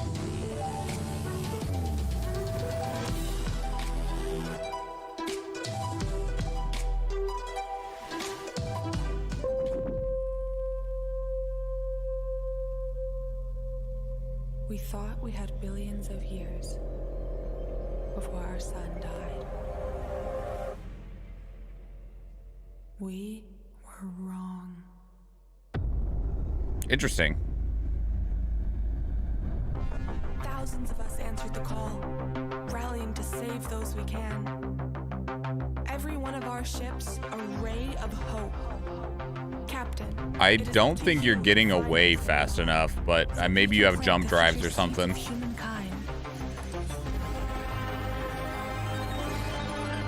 I wish our sun would die and end this presentation.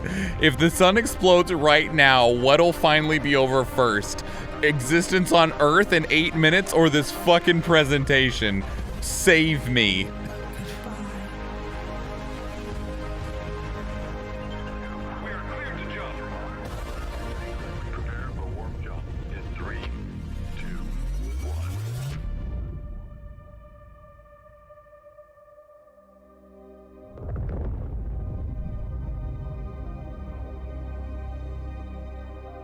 Soft landings, Captain.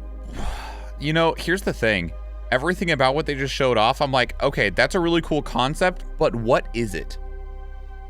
Like, I'm interested in that game, but I want to know what it is. You wonder, how are we in the real world going to fare when our big, beautiful... I'm stuck in the real world with you, Schwahn. I would rather be anywhere. We'll achieve by then. Every billionaire-funded space rocket that detonates moments after takeoff is one more step on the winding road of progress. Up next, tie on those togas and make merry with fine wine as all roads lead to this newest city builder. Here's a first look at Nova Roma.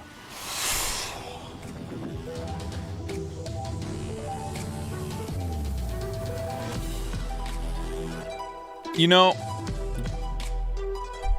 one of the people that I disliked most in my entire life, their name was Schwahn.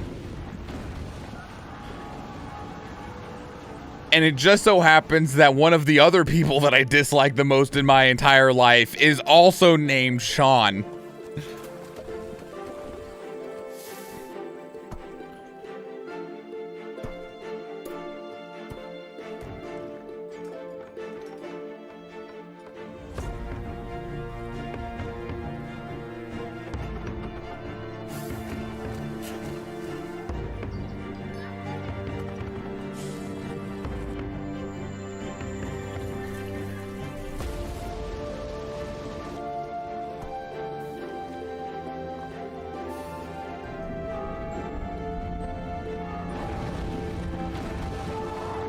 We saw City Skylines 2 earlier, and it's really hard for me to have just seen that like 3 hours ago and to see this now and think that I care at all about this.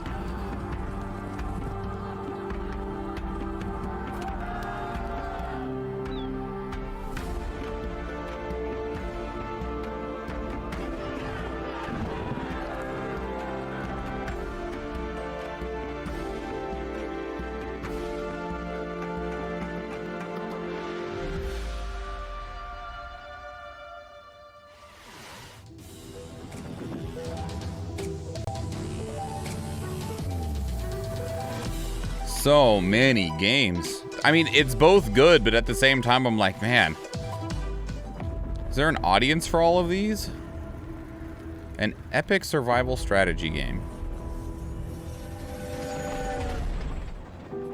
The Great War is over. All we want is to return home.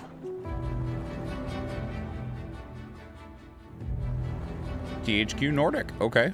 Got a bigger name behind this. We fought for. Brothers and sisters. Brothers of Brotherhood. Snowblind.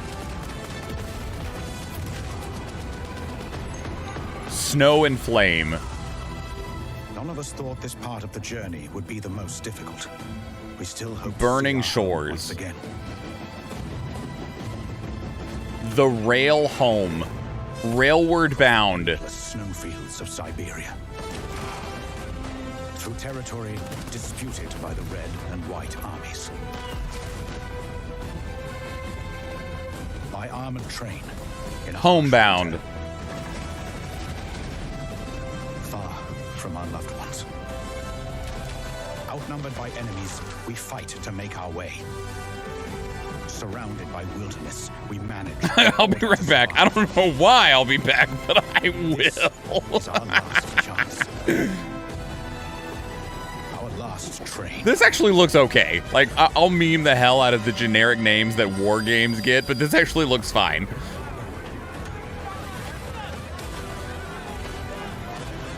Like, you got like a resource management system of like maintaining the people on the train and everything like that, and then you also have the real-time strategy combat going on. Last train home. I wasn't too far off. Pairing squad tactics with historic inspiration, Last Train Home is based on real events in the Yeah, aftermath that game looked of fine. World I War like that one. However, historians continue to uncover records describing train passengers traveling homewards, some dating as recently as 2023. Whether any train home is truly the last remains the subject of academic debate. History is clear on one thing though: puppets can't be trusted. As proof, watch as Sesame Street meets survival horror in My Friendly Neighborhood. Didn't we just get a... Oh, never mind. Head down to the Sunrise Street studio lot. The antenna activated itself last night and started broadcasting that old puppet show over the news. Need to turn that thing off. You gotta get this done, man. Bye. My Friendly Neighborhood. It's always the worst. Raise the curtain. Bring up the lights. The neighborhood is coming to town. Hey, stay back.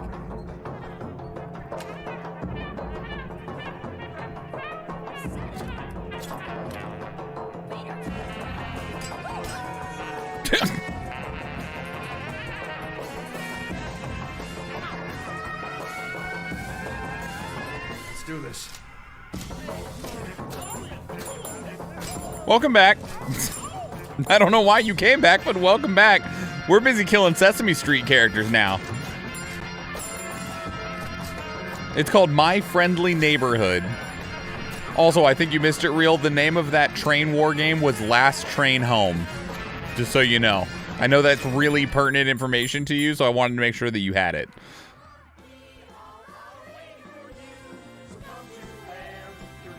This actually looks okay. Ridiculous, but okay.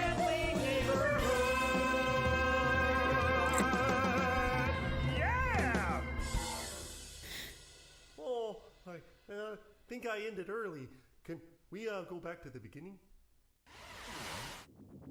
A sprint victory and points up for grabs. F123. This releases this week. I'm not surprised that it's here. This releases on like Tuesday, Wednesday. Can they push more, I wonder? They can't afford to sit back and relax now. You know, I'm always surprised that they keep making games like this, and then I see shit like Truck Driving Simulator has like 23,000 people playing it at any point in time. Football Manager has like 60,000 players at any point in time. Oh, and that's a crash.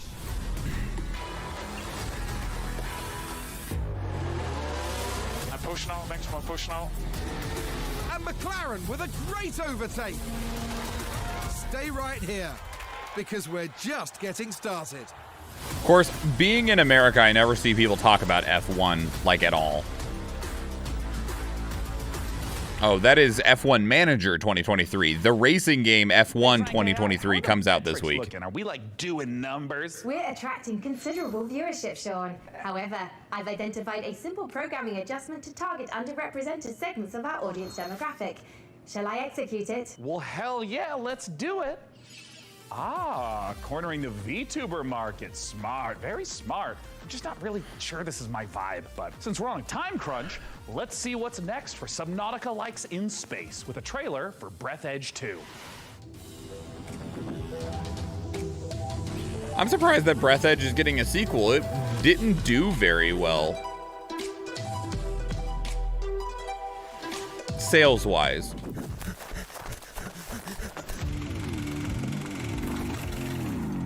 But maybe they're committed to fixing the things that people didn't like very much about the first game. That dude is never making it to his Explorer with that wheel. Every time he cuts back, he's just back where he started at. Your milk bomb just fell.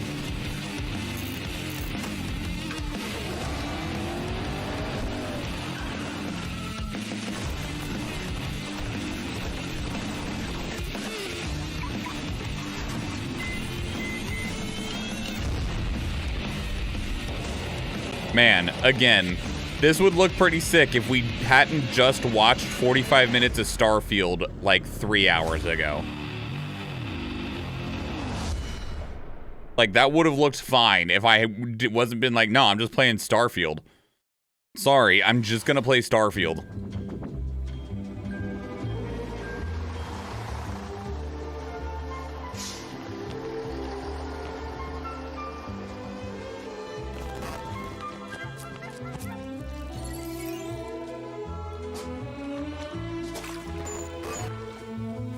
Why are people glitching out?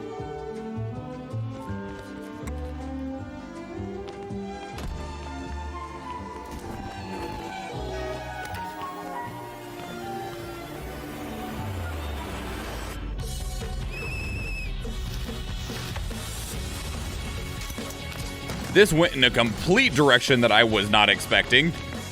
Initially, I was like, oh, it's like a Stardew Valley style game. Nope.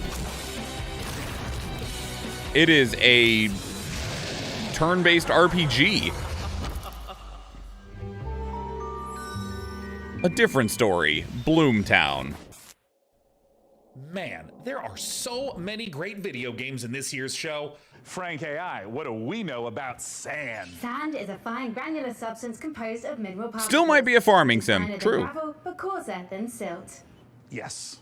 But it's also a brand new survival game set in an alternate history where Austro-Hungarian soldiers... Do we get to see some more of this? Because you showed it off earlier and all we saw was somebody step on a pocket watch. Would you like to hear more about sand types? Oh, no need. I'm about to know plenty. Let's take a look at sand.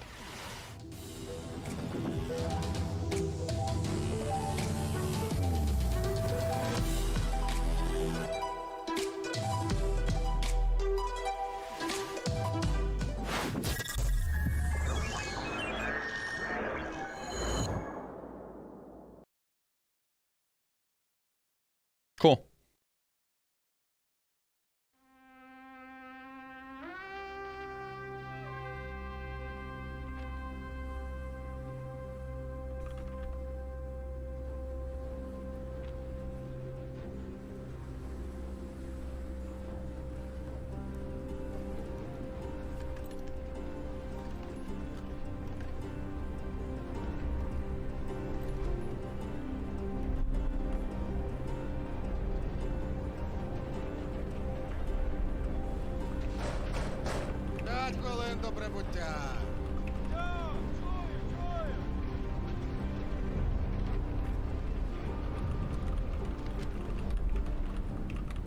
Завітайте в Лазуровий порт. У нас найкращі пляжі, готелі та ресторани. Файно! Замовлю собі багатського м'яса та пива. А ви що, хлопці? Ну, раз ми ліпші, то попали себе шампанським і морським оленем. А ти ж, Петро? А я, як завжди, маленьку бану ще хочу. Ой, то ж ресторан, а не корчма. Може ресторан бути найліпшим, якщо бану ще немає. Що ти пускайся?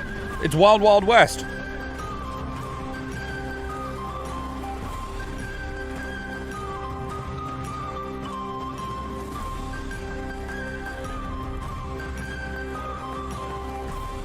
It's a fun movie.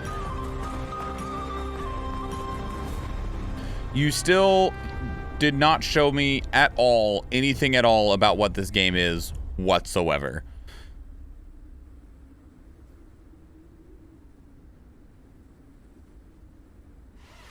Like, is it a survival game? Is it a story game? Reached the end of this year's show, and we're saving. Oh, thank God! For the end. Dune Awakening, the survival MMO adaptation of the classic sci-fi series. We've reached the end. You got for us for the big finale. If you like, I could fill the room with sand. That's a little literal, don't you think? But what if we had, like, some gameplay? Costumes. Oh, Dune's got some really cool costumes. We have the still suits, the royal This guard. showcase was a survival MMO. So maybe it's like a giant sandworm. It will require 3 million teraflops of processing power to render you as a sandworm, Schwahn. I mean, don't worry about it. We can skip the We haven't actually gotten gameplay of Dune Awakening, so hopefully that's what this is. Like, not you, like the real Frankie with the fun hair who's not a computer. Man, there was this one year where she was a shark, and then, and she was like a mech pilot, and I had a spaceship. And there was this other time with togas, and I had this really nice robe. Anyways, just forget it. I'm living in the past. I shouldn't even miss this stuff. I mean, we're adults, right? Frankie Ward? Do you still want to do the costumes bit, Schwahn? I want to do the dress up bit so bad. I'm sorry, I tried to fire everyone and make money with computers. Shut up and put the costume on.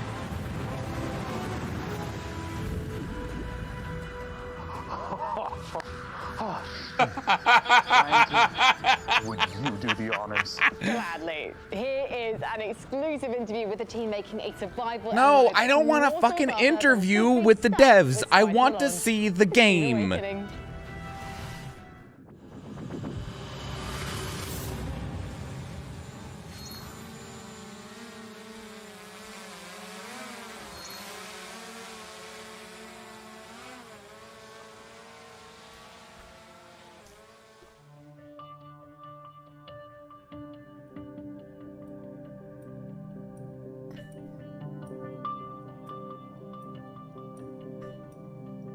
My name's Joel Bylos. I'm the creative director on Dune Awakening. So Dune Awakening is a survival, open world, massively multiplayer game. It is cool. A game where show me the players game. Are invited to explore the world of Dune. They involve themselves in politics, they involve themselves in intrigue, they involve themselves in combat. They have to survive on the most dangerous planet in the universe. Stop telling me about that and show me Know that. the factions in the world and the universe.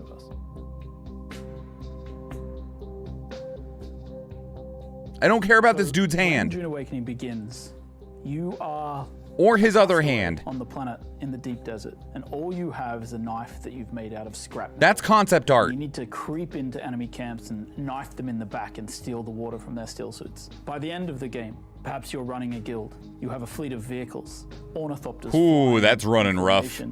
Sandbikes cruising across the desert beneath them, tanks kicking up a cloud of dust as you drive to a spice blow in the distance in order to harvest with your guild. And you see in the distance another guild coming towards you, and just as you clash, you hear the rumble of a sandworm coming. Yeah, that's all fine and well. You are just describing things that you would like to see happen in the game, but it's an MMO game, so I don't believe you that that's going to happen. I'm the game director on Dune Awakening. You start out in the desert, there we go. surviving, Show some more game. Life, and in the end, God you might damn become it. someone like the Baron Harkonnen, and then you try to cling to power. Arrakis is the most dangerous planet in the universe. Surviving on Arrakis means that you need to prepare for sandstorms, you need to find water, it's a constant threat. How do those mechanics work? How does preparing for those work? You try to cross the desert, the sandworm will come, you will sometimes outrun it, sometimes you may not.